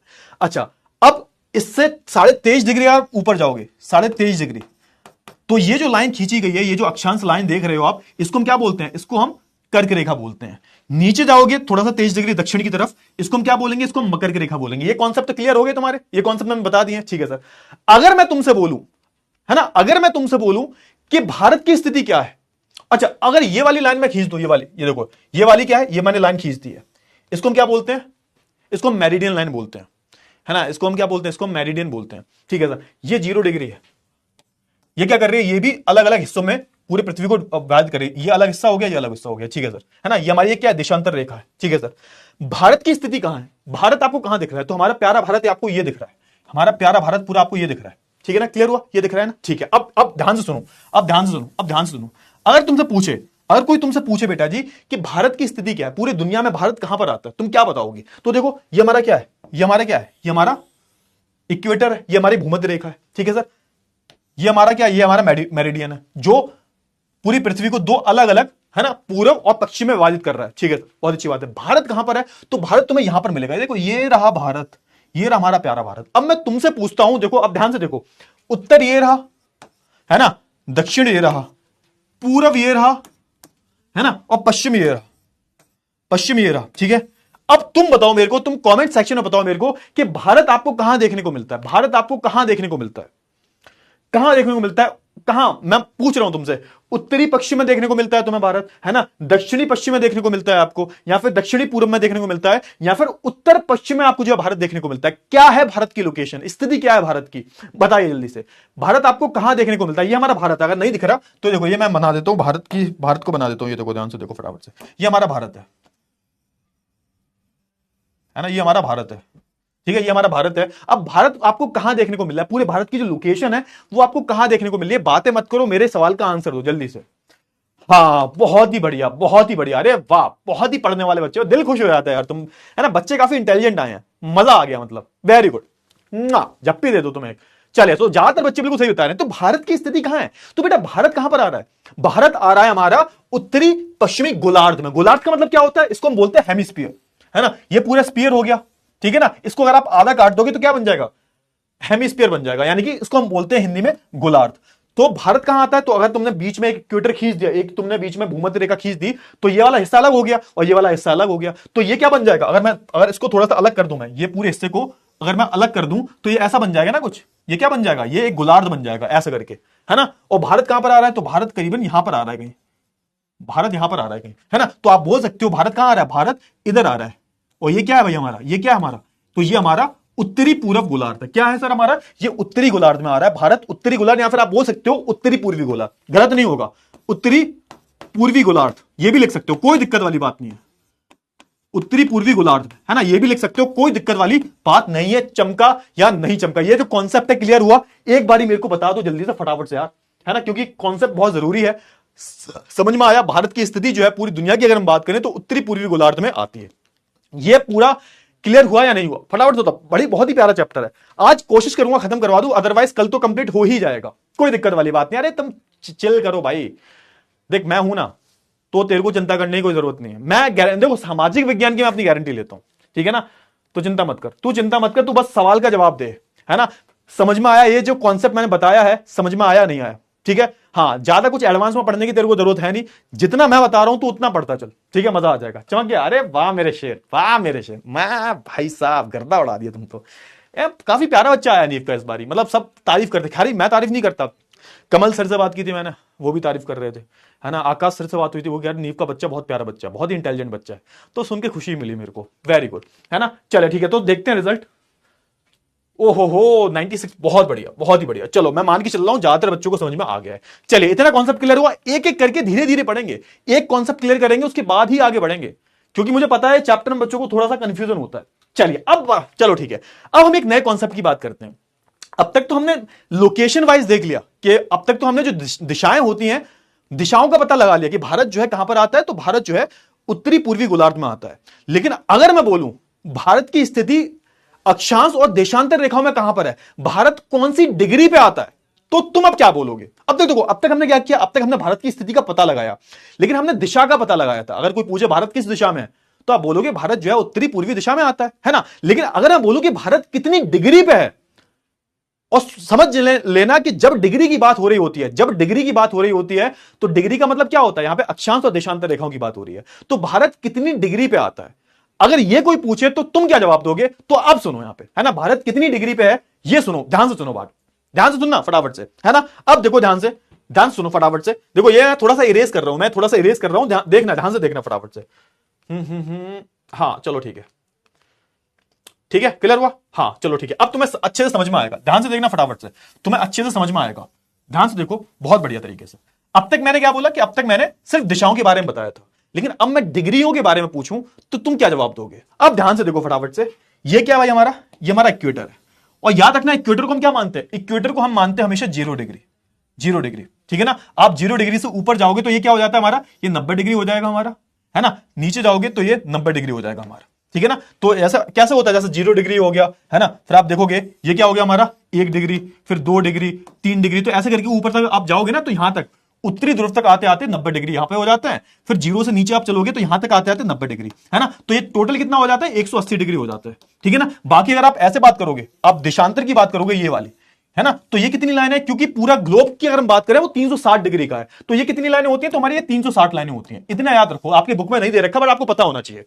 एटलीस्ट आपको इतनी चीजें पता होनी चाहिए कि सुनो ध्यान से, एटलीस्ट आपको एक चीज ये पता होनी चाहिए कि ये जो हमारा इक्वेटर है, ये हमारा जो इक्वेटर है, ये कितने डिग्री पे होता है सर? तो ये 0 डिग्री पे होता है।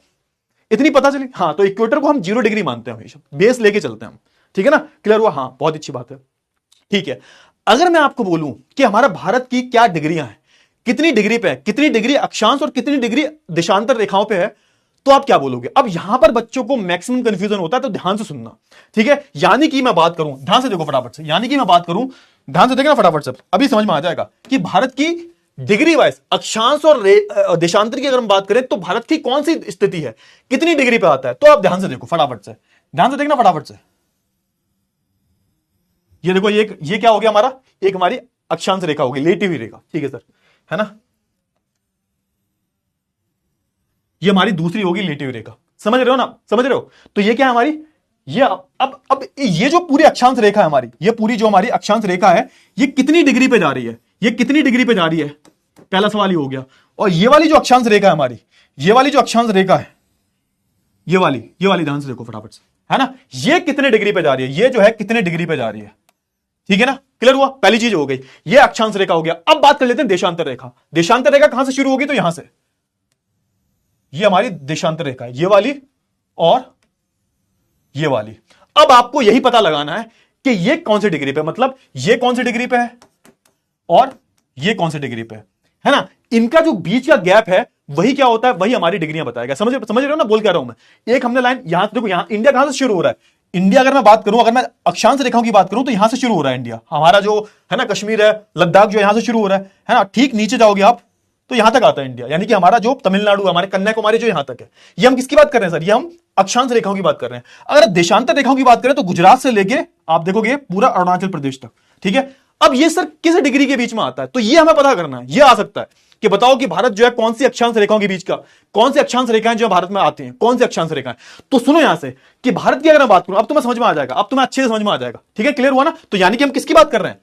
पूरे मैप में तो देख लिया, अब इंडिया की बात कर लेते हैं। ये हमारी क्या है? ये हमारी देशांतर रेखा है। ये देखो, ये हमारी पूरी देशांतर रेखा है, ठीक है ना? यानी कि ये वाली रेखाओं की बात कर रहा हूं मैं, ये वाली, ठीक है? और ये हमारी क्या है? ये हमारी क्या है सर?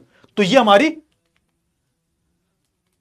अक्षांश रेखाएं है ना? सॉरी, ये हमारी कौन सी है? ये हमारी देशांतर रेखाएं, ये वाली, है ना? कहां से कहां तक? तो आप देखोगे ना, ये गुजरात से लेके पूरा अरुणाचल प्रदेश तक, ठीक है? क्लियर हुआ? चलिए, इतनी क्लियर होगी ना? हाँ, अब थोड़ा सा डिग्रियों के बारे में बात कर लेते हैं। ठीक है ना? क्लियर हुआ? हाँ, चलो, बहुत ही बढ़िया।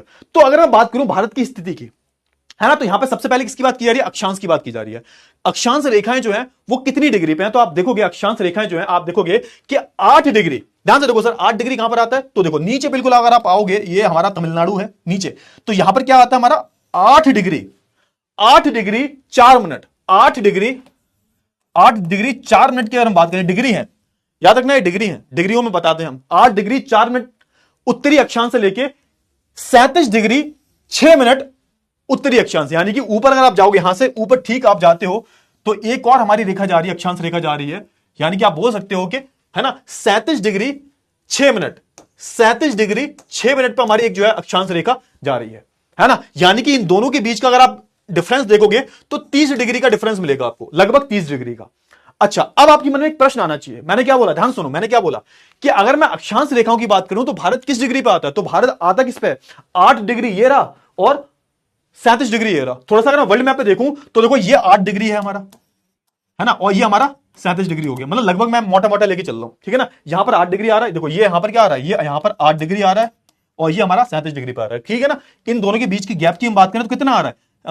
आप 36 में से 8 घटाओगे, कितना आएगा? लगभग जो है 30 डिग्री आएगा इन दोनों के बीच का गैप। तो मैं वो बोल रहा हूं, ठीक है ना? क्लियर हो रहा है ना? हाँ, तो सुनो, यहां पे ये 37 डिग्री पे उत्तरी की बात करूं, उत्तरी भारत की बात करूं, और ये हमारा 8 डिग्री पे, ठीक है? अब सुनो, यहां पे मैंने क्या बोला? मैंने बोला कि 8 डिग्री 4 मिनट उत्तरी अक्षांश, 8 डिग्री 4 मिनट उत्तरी अक्षांश से लेके 37 डिग्री 6 मिनट उत्तरी अक्षांश।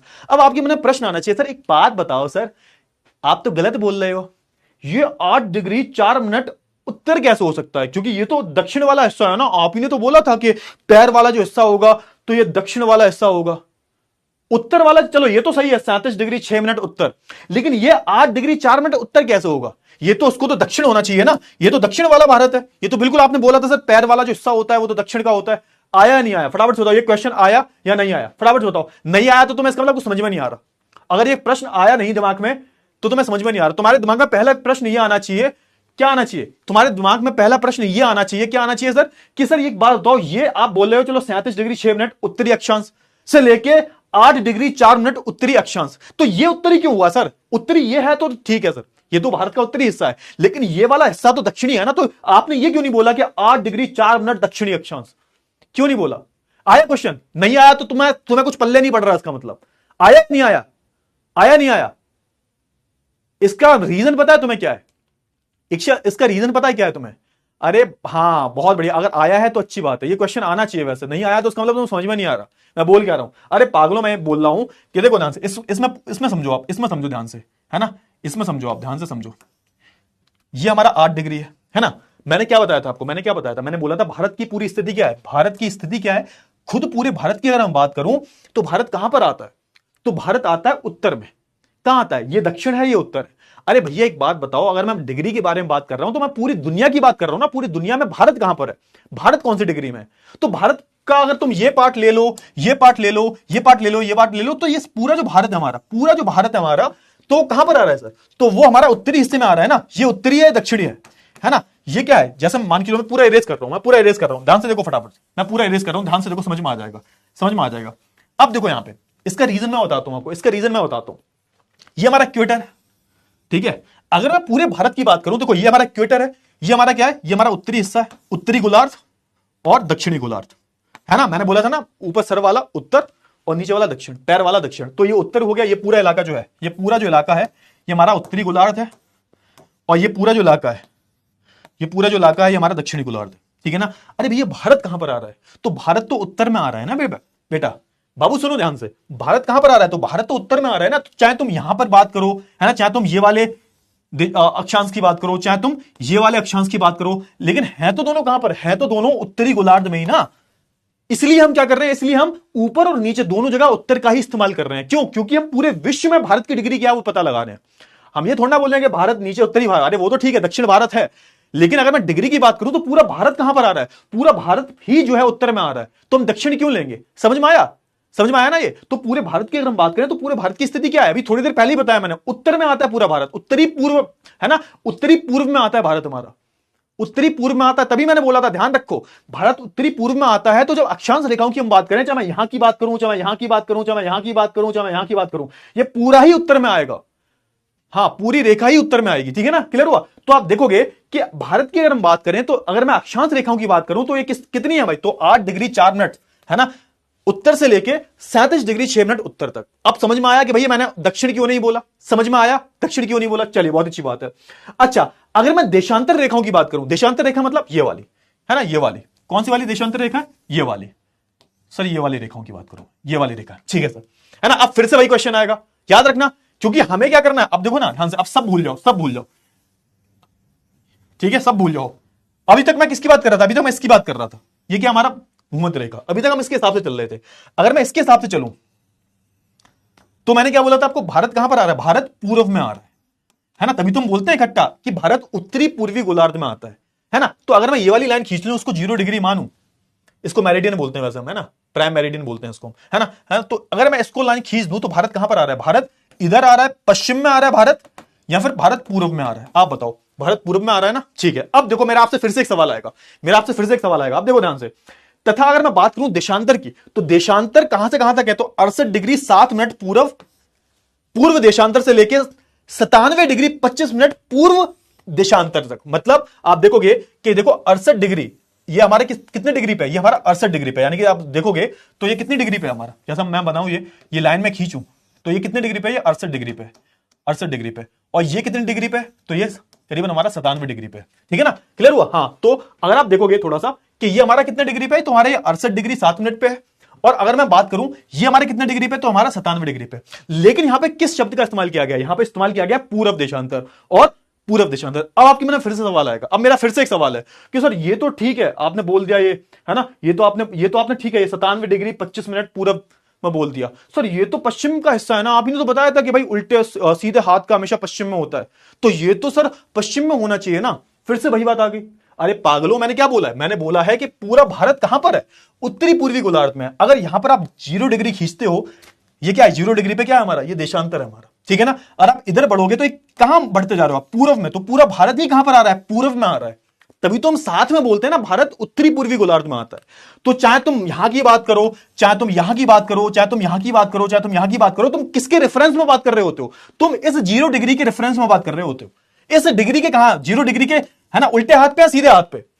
यही तो बात कर रहे होते ना। ऐसे अगर आप देखोगे कि तुम जब बात करते हो उत्तर की, तो तुम इसके रिस्पेक्ट में बात करते हो, इसके रिस्पेक्ट में, कि ऊपर या नीचे।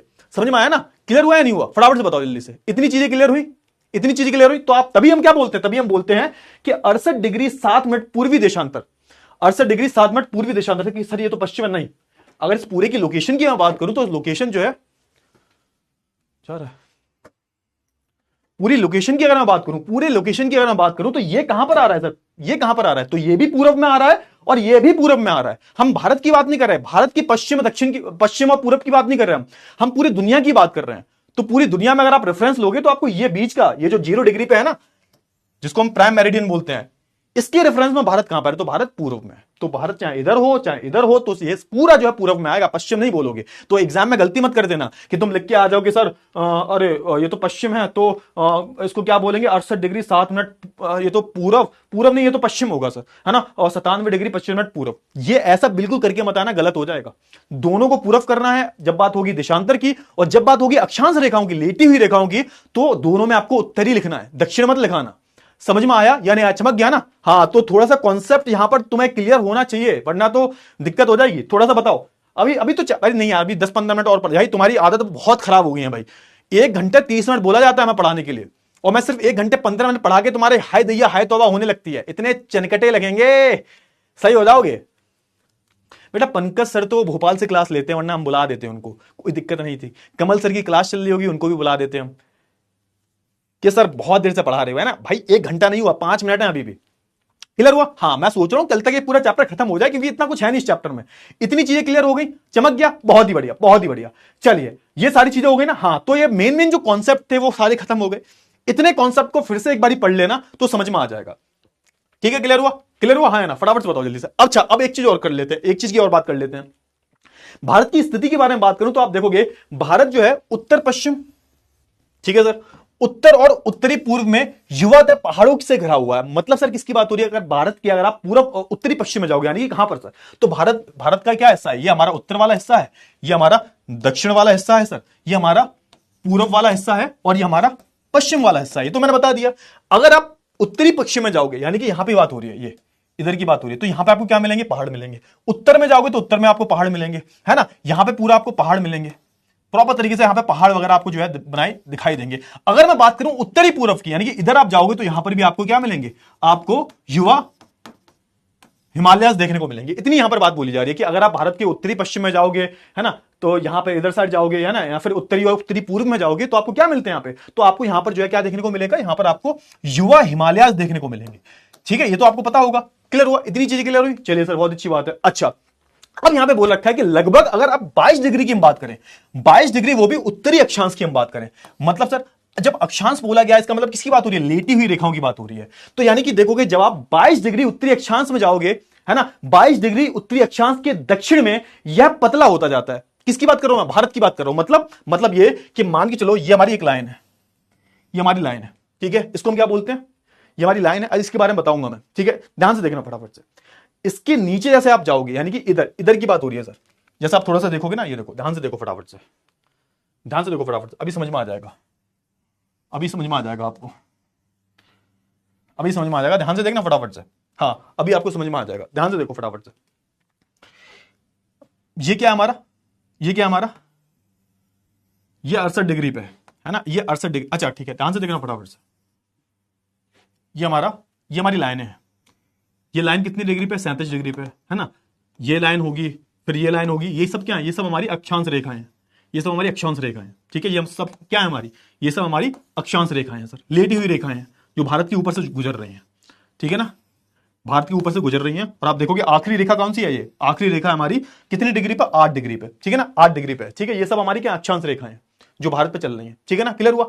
अच्छा, यहां पे बोला गया है कि जैसे ही आप 22 डिग्री पे आते हो, 22 डिग्री अक्षांश रेखा, मतलब कहने का मतलब ये है कि यहां की बात हो रही है ना, कि ये 37 डिग्री, तो 37 डिग्री, फिर आप देखोगे 37 डिग्री, फिर ये 36, है ना, फिर ये 34, है ना, 34 के बाद 33, 32, 31, ऐसे करके जितनी भी रेखाएं हैं, तो आप जैसा ऐसे करके करते जब नीचे आओगे, तो जब यहां पे आप पहुंचोगे, कहां पर सर, यहां पर इस जगह पर पहुंचोगे, तो ये कितना हो गया, 22 डिग्री। जैसे ही आप 22 डिग्री पे आते हो, वही तो लिखा हुआ है ना, कि जैसे ही आप 22 डिग्री पे आते हो, तो लेट्स से कि ये है 22 डिग्री, है ना, जैसे ही आप 22 डिग्री अक्षांश रेखा पे आते हो, तो भारत कैसा होने लगता है, भारत जो है पतला होने लगता है। पतला मतलब ये देखो, है ना, ये पतला होने लगता है। मैं पेन चेंज करता हूं, भारत कैसा होने लगा, भारत जो है पतला होने लगता है ना, नीचे की तरफ पतला होने लगता है। और इसको हम क्या बोल देते हैं, इसको हम प्रायद्वीप बोलते हैं ना, इसको हम क्या बोलते हैं, प्लेट्यू बोलते हैं। तो आप देखोगे कि भैया अगर मैं बात करूं, ऊपर हमें उत्तरी पश्चिम में, उत्तरी पूर्व में हमें हिमालय देखने को मिलते हैं, और जैसे ही आप 22 डिग्री पे आते हो, 22 डिग्री मतलब इस पे आते हो आप, है ना, इस पे आप आते हो, जैसे 22 डिग्री के नीचे जाते हो, तो भारत जो है कैसा होने लगता है, पतला होने लगता है ना, पतला मतलब, है ना, ये ऐसे जा रहा है भारत, ऐसे करके।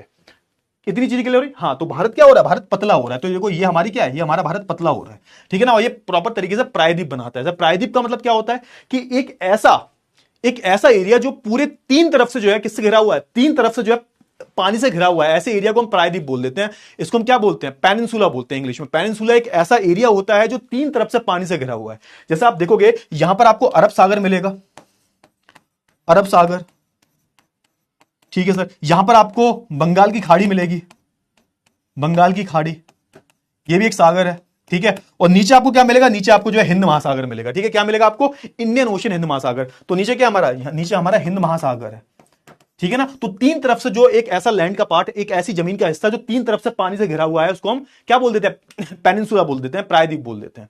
क्लियर हुआ, है ना, फटाफट से बताओ, क्लियर हुआ, इतनी चीज क्लियर हुई। हाँ, तो यहां पे वही लिखा हुआ है, ध्यान से पढ़ो, कि जब लगभग 22 डिग्री अक्षांश पर पहुंचते हो, यानी कि ऊपर से आते हो 37, 36, 35, 34, ऐसे करके जब आप 22 डिग्री अक्षांश पर पहुंचोगे, तब आपको समझ में आएगा 22 डिग्री के बाद इंडिया जो है वो हल्का सा पतला होना शुरू हो जाता है। इतनी चीजें क्लियर हुई, इतनी चीजें क्लियर हुई, ठीक है, बहुत अच्छी बात है। और हिंद महासागर की ओर बढ़ता है, यानी कि आप देखोगे पतला होने के बाद, ये पतला हो रहा है हमारा भारत, ये देखो ये पतला हो रहा है हमारा भारत, ये भारत हमारा पतला हो रहा है, और फिर कहां कहां पहुंचता है, तो नीचे क्या है, नीचे क्या है भाई, तो नीचे हमारा हिंद महासागर है। क्या है नीचे हमारा, हिंद महासागर, महासागर, ठीक है, क्लियर हुआ। तो हिंद महासागर की तरफ जो पहुंचता है, ठीक है, बहुत अच्छी बात है ना, और बढ़ता है, और इसे दो समुद्र में विभाजित होना पड़ता है, पश्चिमी अरब सागर और पूर्व में बंगाल की खाड़ी। और फिर आप देखोगे कि ये जो पार्ट है पूरा, जैसे हमारा भारत क्या होता है, जब हमारा भारत नीचे पतला होता जाता है, तो ये दो समुद्र में विभाजित हो जाता है। इधर की अगर हम बात करें, पश्चिमी साइड की अगर हम बात करें, तो उसको हम बोलते हैं अरब सागर, अरब सागर, ठीक है सर। और अगर मैं बात करूं पूर्व साइड की, तो पूर्व साइड को हम क्या बोलते हैं, बे ऑफ बंगाल,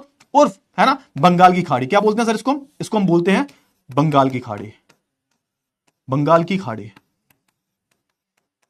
इतनी चीजें क्लियर हुई, इतनी चीजें क्लियर हुई। हाँ, तो आप देखोगे जैसे जैसे भारत पतला होता जाता है, तो दक्षिण की तरफ आपको क्या मिलता है, हिंद महासागर मिलता है, और ये क्या करता है, ये दो सागरों को विभाजित कर देता है। आप देखोगे पूर्व में आपको बंगाल की खाड़ी मिलती है, ये भी एक सागर है, और आपको पश्चिम में आपको हिंद महासागर मिलता है। चमका या नहीं चमका, इतनी चीजें चमकी या नहीं चमकी, ठीक है ना, क्लियर हुआ, क्लियर हुआ या नहीं हुआ, फटाफट से बताओ जल्दी से। इतनी चीजें क्लियर हुई, इतनी चीजें क्लियर हुई, हाँ है ना, बताओ बताओ जल्दी से बताओ फटाफट से, हाँ ना, क्लियर हुआ या नहीं हुआ, फटाफट से बोलो जल्दी से। चलिए, बहुत ही बढ़िया बात। अब एक काम कर लेते हैं, आखिरी टॉपिक पढ़ लेते हैं, आखिरी टॉपिक पढ़ते हैं, यमुनोत्तर रेखा के बारे में पता कर लेते हैं। आखिरी टॉपिक पढ़ते हैं, उसके बाद क्लास खत्म करेंगे, तुम्हारी कसम क्लास खत्म कर देते हैं, चमक गया ना। हाँ, तो एक काम करते हैं, यमुनोत्तर रेखा के बारे में पढ़ लेते हैं। यमुनोत्तर रेखा, यमुनोत्तर रेखा के बारे में बात कर लेते हैं। इसको हम बोलते हैं मेरिडियन, है ना, इसको हम बोलते हैं मेरिडियन। हमारे भारत का जो एक यमुनोत्तर रेखा है, उसको यमुनोत्तर रेखा बोलते हैं, क्यों बोलते हैं, उसके बारे में बात कर लेते हैं। क्या है यमुनोत्तर रेखा, इसका क्या मतलब है, क्या मायने हैं। तो सुनो, हमारे भारत में जो समय होता है, हमारे ये रेखा इतनी जरूरी रेखा है, यमुनोत्तर रेखा की मैं बात करूं, ये क्या है सर, ये यमुनोत्तर रेखा क्या है, तो एक तरीके की अक्षांश रेखा है सर। यमुनोत्तर रेखा क्या है सर, एक तरीके की अक्षांश रेखा है, सॉरी देशांतर रेखा है। अगर मैं बात करूं यमुनोत्तर रेखा की, तो यमुनोत्तर रेखा क्या है सर, तो यमुनोत्तर रेखा आप बोल सकते हो क्या है, एक अक्षांश रेखा है। क्या है सर, एक सॉरी मैं खुद कंफ्यूज हो गया जो यमुनोत्तर रेखा है एक देशांतर रेखा है, सॉरी, है ना, लॉन्गिट्यूड है, देशांतर रेखा है सर, ठीक है सर। सर ये देशांतर रेखा क्या करती है सर, ये देशांतर रेखा इतनी जरूरी क्यों है सर, क्यों है ये जरूरी इतनी, देशांतर रेखा क्या करती है सर, तो ये समय निर्धारित करती है। अगर मैं बात करूं इसकी यमुनोत्तर रेखा की, तो एक तरह की देशांतर रेखा है जो कि समय निर्धारित करती है। अब सुनो ध्यान से सुनो, अब ध्यान से सुनना, बहुत ही प्यारा कॉन्सेप्ट है, मजा आ जाएगा, मजा आ जाएगा। अरे पोल आएंगे, रुको रुको, पोल आएंगे, पोल पोल आएंगे बेटा, पोल आएंगे, ठीक है, क्लियर हुआ। अच्छा अब देखो ध्यान से, फटाफट से देखना, जल्दी से समझ में आ जाएगा एक बार में। मैंने बताया था ये क्या हमारी अक्षांश रेखा है, ठीक है सर, ये भी अक्षांश रेखा है, ठीक है सर। अब दिक्कत क्या होती थी, दिक्कत क्या होती है सर, दिक्कत ये होती है, अब सोच के देखो हमारा एक ग्लोब है ना, वो ऐसे घूम रहा है, ऐसे घूम रहा है, घूम रहा है, घूम रहा है, घूम रहा है, घूम रहा है। सूरज हमारा पूरब से होगा, ठीक है सर, ग्लोब घूम रहा है, घूम रहा है, घूम रहा है, घूम रहा है, घूम रहा है, घूम रहा है, घूम रहा है, ठीक है, क्लियर हुआ। अच्छा अब हमारा जो पृथ्वी जो है वो कैसे घूमती है, हमारी पृथ्वी जो है वो कुछ ऐसे घूमती है ना, कुछ ऐसे घूमती है हमारी पृथ्वी, इस तरीके से, ठीक है। तो हमारा भारत ये है, हमारा भारत ये है, ठीक है, क्लियर हुआ, हमारा ये प्यारा सा भारत है, ठीक है सर। हमारी पृथ्वी कुछ ऐसे घूम रही है, ऐसे घूम रही है हमारी पृथ्वी, ठीक है। ध्यान इमेजिन करो थोड़ा सा, geography is all about imagination. थोड़ा सा इमेजिन करो हमारी पृथ्वी जो ऐसे घूम रही है, धीरे धीरे धीरे, ध्यान सुनना, धीरे धीरे घूम रही है, ठीक है ना। अब आप बताओ कि सबसे पहले, अब सोच के देखो, सूरज हमारा पूरब से निकला है, देखो हमारा सूरज है, एक मिनट थोड़ा सा रुक जाओ, है ना। अब थोड़ा सा इसको यहां बना लेते हैं, ध्यान से देखो फटाफट से, है ना, ध्यान से देखो, समझ में आ जाएगा, एक मिनट में मजा आ जाएगा, है। तो ये हमारा प्यारा भारत है,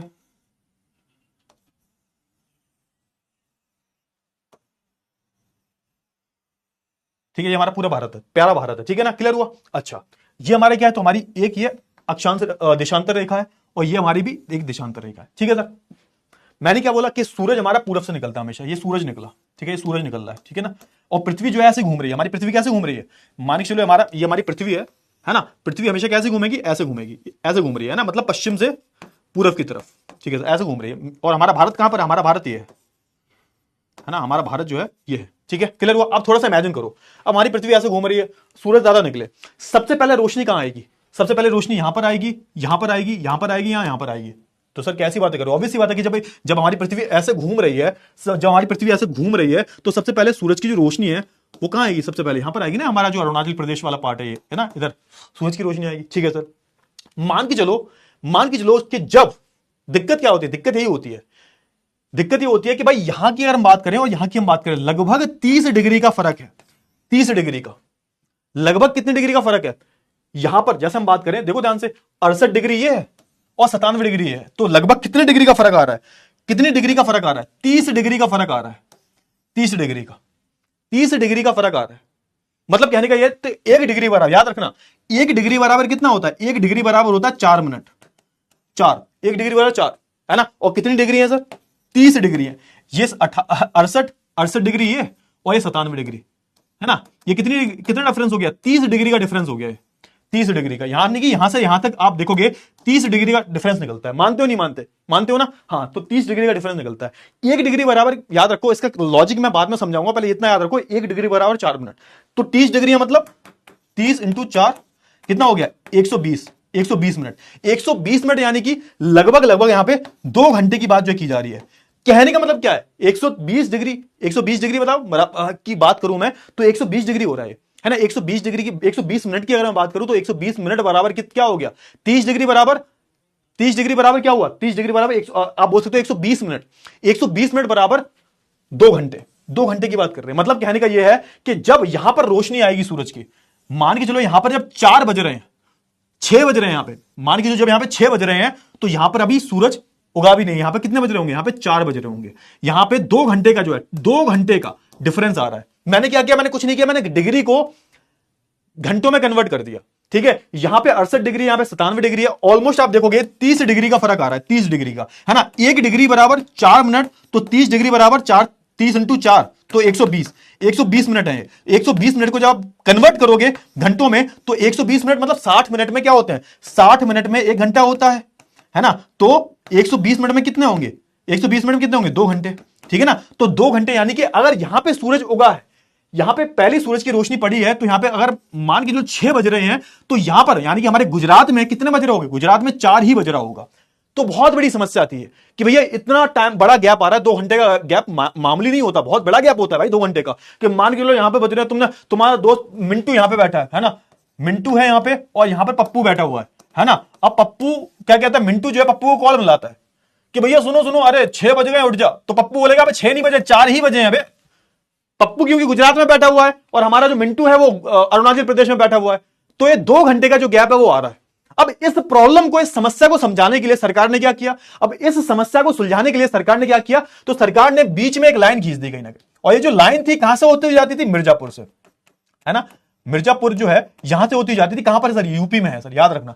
तो यूपी के मिर्जापुर से होती लाइन जाती थी। अब ये जो लाइन है कितने देशांतर पे जाती थी, तो 82 है ना, 82.5 डिग्री, 82.5 डिग्री। तो यहां पे ऐसा बोला गया कि सुनो ऐसा है ना तुम्हारा ना हमारा, एक काम करते हैं, है ना, जैसे मान चलो यहां पे मिंटू रहता है, मिंटू रहता है। अब मिंटू ने बोला कि पप्पू एक काम करते हैं, मिलते हैं। यहां हमारे गुजरात में पप्पू रहता है, पप्पू से बोला चलो मिलते हैं, है ना, मिंटू ने पप्पू को बोला चलो मिलते हैं।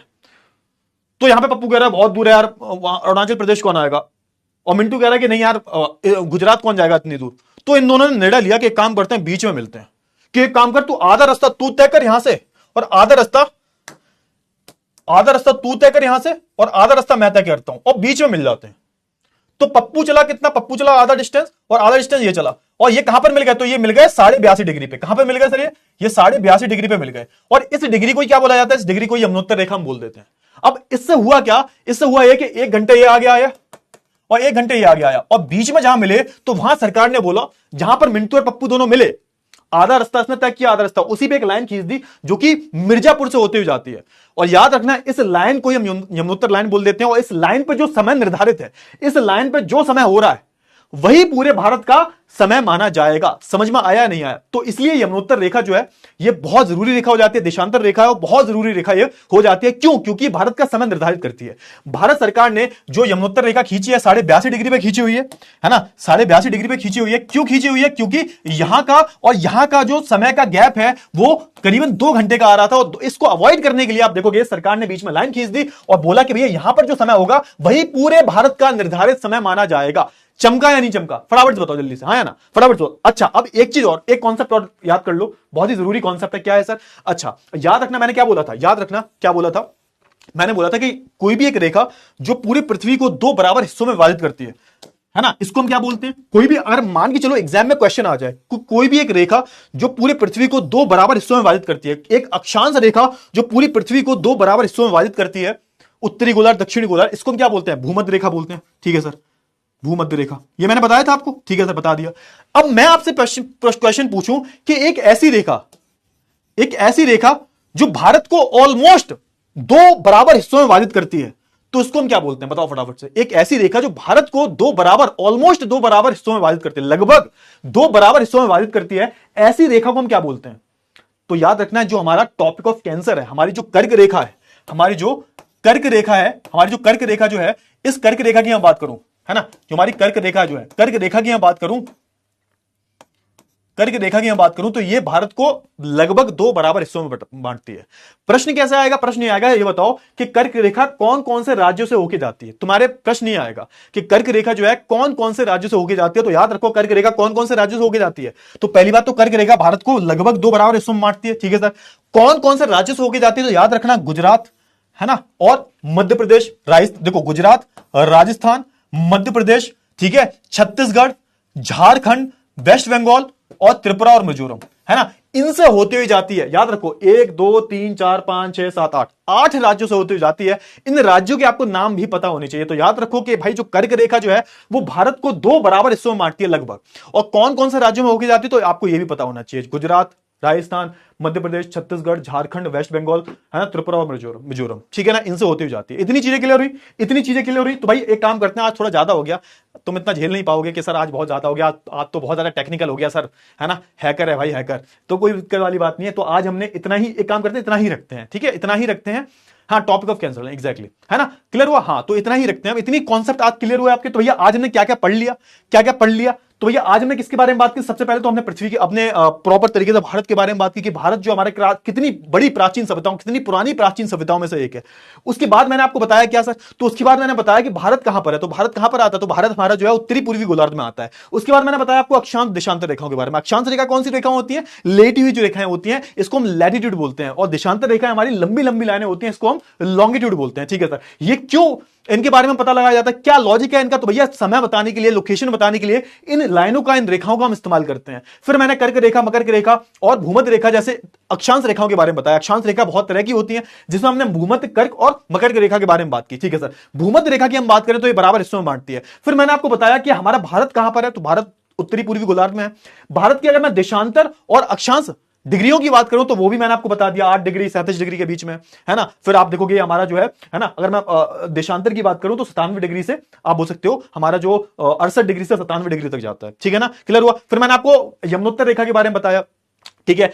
इंडियन आईएसटी बोलते हैं उसको, इंडियन स्टैंडर्ड टाइम बोलते हैं, आईएसटी भी बोलते हैं उसको ना, याद रखना, आईएसटी भी बोलते हैं, आईएसटी, ठीक है ना, क्लियर हुआ। हाँ, तो याद रखो यहां पे क्या होता है, यहां पे दिक्कत क्या होती है, देखो यहां पे ऐसा बोला जाता है भारत में गुजरात की द्वारका तथा असम के डिब्रूगढ़, है ना, स्थानीय समय से लगभग 1 घंटे 45 मिनट का फर्क आता है। तो यहां पे ऐसा बोला जाता है कि लगभग आप देखो 2 घंटे मान के चलो, या फिर लगभग 1 घंटे 45 मिनट मान के चलो, इतना फर्क आ जाता है सर, इतना फर्क आता है। और जब इतना फर्क आता है तो इससे क्या हुआ, इस प्रॉब्लम को अवॉइड करने के लिए हमने क्या किया, इस प्रॉब्लम को अवॉइड करने के लिए हमने एक बीच में लाइन खींच दी, है ना। इसको हम क्या बोलते हैं, इसको हम यमुनोत्तर रेखा बोलते हैं। कितने डिग्री पे खींची हुई है, 42.5 डिग्री, 82 डिग्री पर हमने जो है लाइन खींची हुई है, ठीक है, क्लियर हुआ। हाँ ना, इतनी चीजें क्लियर हुई, चलिए बहुत ही बढ़िया, बहुत ही बढ़िया, ठीक है ना। अब एक काम करते हैं बेटा जी, एक काम करते हैं, ध्यान से देखना फटाफट से, एक काम करते हैं अपन, अब हम कर लेते हैं क्विज। करोगे ना, पक्की बात है, करोगे क्विज, करोगे, चलो फटाफट फटाफट से करो, जल्दी से क्विज करो। भारत किस महासागर के मध्य में स्थित है ना, प्रशांत महासागर, आर्टिक सागर, अटलांटिक या फिर हिंद महासागर, जल्दी से बताओ, गलत नहीं होना चाहिए। भारत जो है किस, कहां स्थित है, स्थिति क्या है भारत की, भारत कहां स्थित है, जल्दी से बताओ फटाफट से, कौन से सागर में जो भारत स्थित है। समझ में आया ना, आज के चैप्टर समझ में आया, क्लियर हुआ, मजा आया आज के चैप्टर में, फटाफट से बताओ जल्दी से। मजा तो आना चाहिए भाई, बहुत मेहनत से पढ़ाया भाई, थोड़ी सी कद्र कर लिया करो अपने इतने प्यारे से टीचर की भाई, इतने सिंपल लॉजिक के साथ में जो है मैंने पूरा चैप्टर जो बता दिया भाई। और क्या चाहिए भाई तुमको, है क्या चाहिए भाई, ये बताओ। और आज तो भूगोल की पहली क्लास है, पहला चैप्टर की क्लास है भाई, तो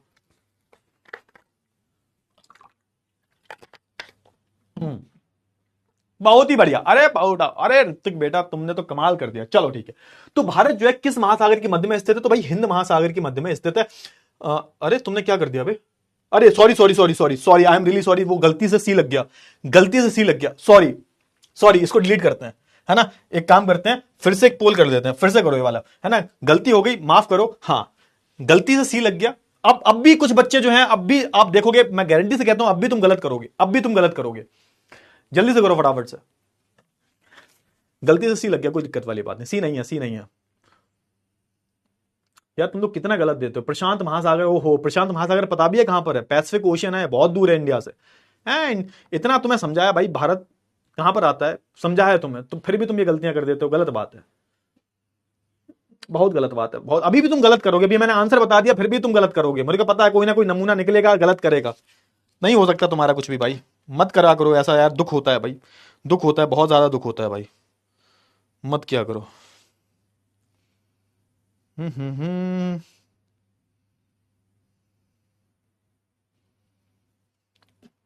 चलिए, तो बहुत अच्छी बात है, बहुत अच्छी बात है, तो भाई समय हो गया, तो ऑप्शन नंबर हमारा जो डी होगा ये सही हो जाएगा, option number D is the right answer. 82 पर, अभी भी 12%, अभी भी करीबन 18% बच्चों ने गलत किया है।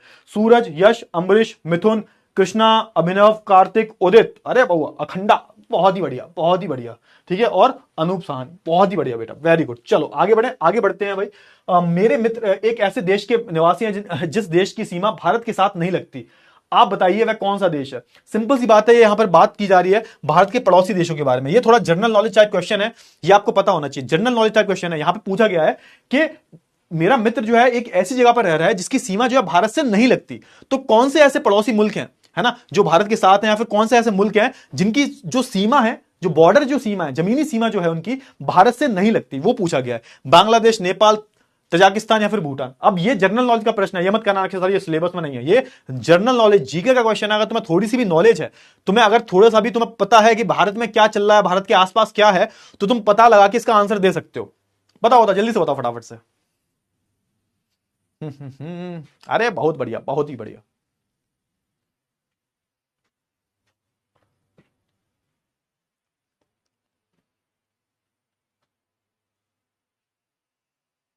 चले, तो भाई ऑप्शन नंबर हमारा सी जो होगा सही हो जाएगा। तजाकिस्तान का नाम सुना है कभी, तजाकिस्तान की सीमा भारत से कब से लगने लगी, है ना।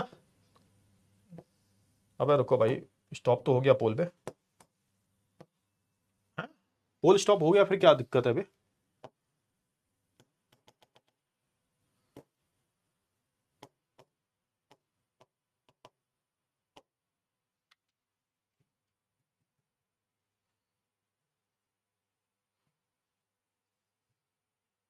ये कुछ दिक्कत हो गई है बेटा इसमें।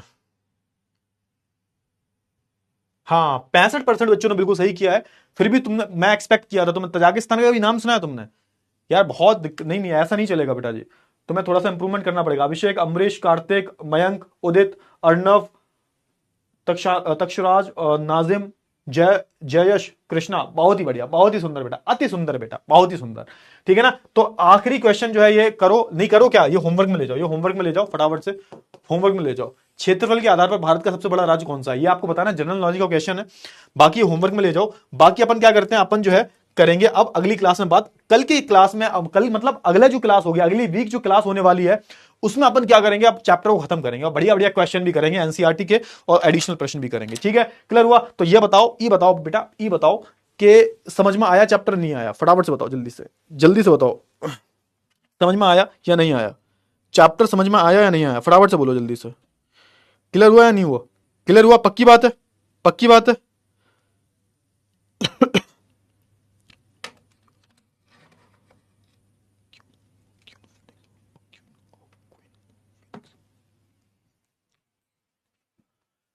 सर फ्रेंच रिवॉल्यूशन में बहुत दिक्कत होती है बेटा। देखो फ्रेंच रिवॉल्यूशन तुम्हें अच्छे से समझना है ना, अगर तेरे को फ्रेंच रिवॉल्यूशन अच्छे से समझना है तो एक मूवी है भाई।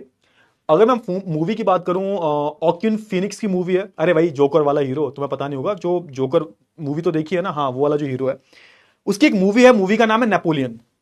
या प्लीज एक बार वो मूवी देखना। वो मूवी देखने के बाद ना तेरे जो भी डाउट्स हैं, मतलब 70% चैप्टर क्लियर हो जाएगा। उस मूवी में सब कुछ दिखाया है फ्रेंच रिवॉल्यूशन से रिलेटेड। फ्रेंच रिवॉल्यूशन के जो आफ्टर मैथ्स थे वो भी दिखाए हैं, कैसे डायरेक्टरी को नेपोलियन हटाता है वो भी दिखाया भाई। उस मूवी में तुम्हें वाटरलू का बैटल दिखाया है, किस तरीके से नेपोलियन ने रूस पे अटैक किया था, रशिया पे अटैक किया था, वो दिखाया है। और सबसे बड़ी बात, उस मूवी में ना जो लुई 16 है और उसकी जो बीवी होती है मैरी एंटनी की हम बात करें, तो इसकी अगर हम बात करें तो इन दोनों का एग्जीक्यूशन दिखाया है भाई, प्रॉपर गिलोटिन दिखाया है। क्या सीन है वो, तो प्लीज एक बारी उसकी मूवी देखो यार। मूवी का नाम नेपोलियन है, देखना एक बारी। एक मूवी और मैं रिकमेंड करता हूं, वन नेशन वन किंग की मैं बात करूं, बहुत प्यारी मूवी है, द फ्रेंच रिवॉल्यूशन करके एक मूवी है, यूट्यूब पे दे रखी है, वो भी आप देख सकते हो। तो इन मूवी से ना आपके प्रॉपर कॉन्सेप्ट क्लियर हो जाएंगे। ठीक है ना? सो मेरा एक सजेशन रहेगा, तो प्लीज ये मूवी देखना, प्राइम पे दे रखी है और यूट्यूब वगैरह पे भी दे रखी है, तो एक बार देखना। ठीक है, चलिए तो भाई एक काम करते हैं, हम क्लास को एंड करते हैं। ठीक है ना? तो क्लास को हम एंड करते हैं। वीडियो कॉल बेटा हम लास्ट क्लास में करेंगे, आखिरी लेक्चर में करेंगे। सो अब मुलाकात हमारी अगली क्लास में होगी। तेरी किस्म मैं कॉल करूंगा, आज नहीं, आज थोड़ा सा टेक्निकल इश्यू आ रहा था, थोड़ी सी लेट हो गई थी क्लास, तो आई एम रियली सॉरी। आज जो है वीडियो कॉल नहीं हो सकती बच्चा। एक काम करना, क्लास के बाद जाके तुम्हें पढ़ाई करनी है, पढ़ाई करनी है तुम्हें, है ना? प्रॉमिस करो पढ़ाई करोगे। इतनी मेहनत से पढ़ाता हूँ, थोड़े सोच लिया करो अपने बारे में, अपने पेरेंट्स के बारे में, माँ बाप के बारे में। इतनी मेहनत कर रहे हैं बेचारे, वो सोच के बैठे हुए हैं तुमसे, कुछ तुमसे उम्मीद लगा के बैठे हुए हैं, समझा करो थोड़ा सा। ठीक है ना? चलो ठीक है, हाँ बहुत बढ़िया, चलो ठीक है, bye bye bye bye bye bye bye bye, भागो भागो भागो, चलो ठीक है, बहुत ही बढ़िया, बहुत ही बढ़िया।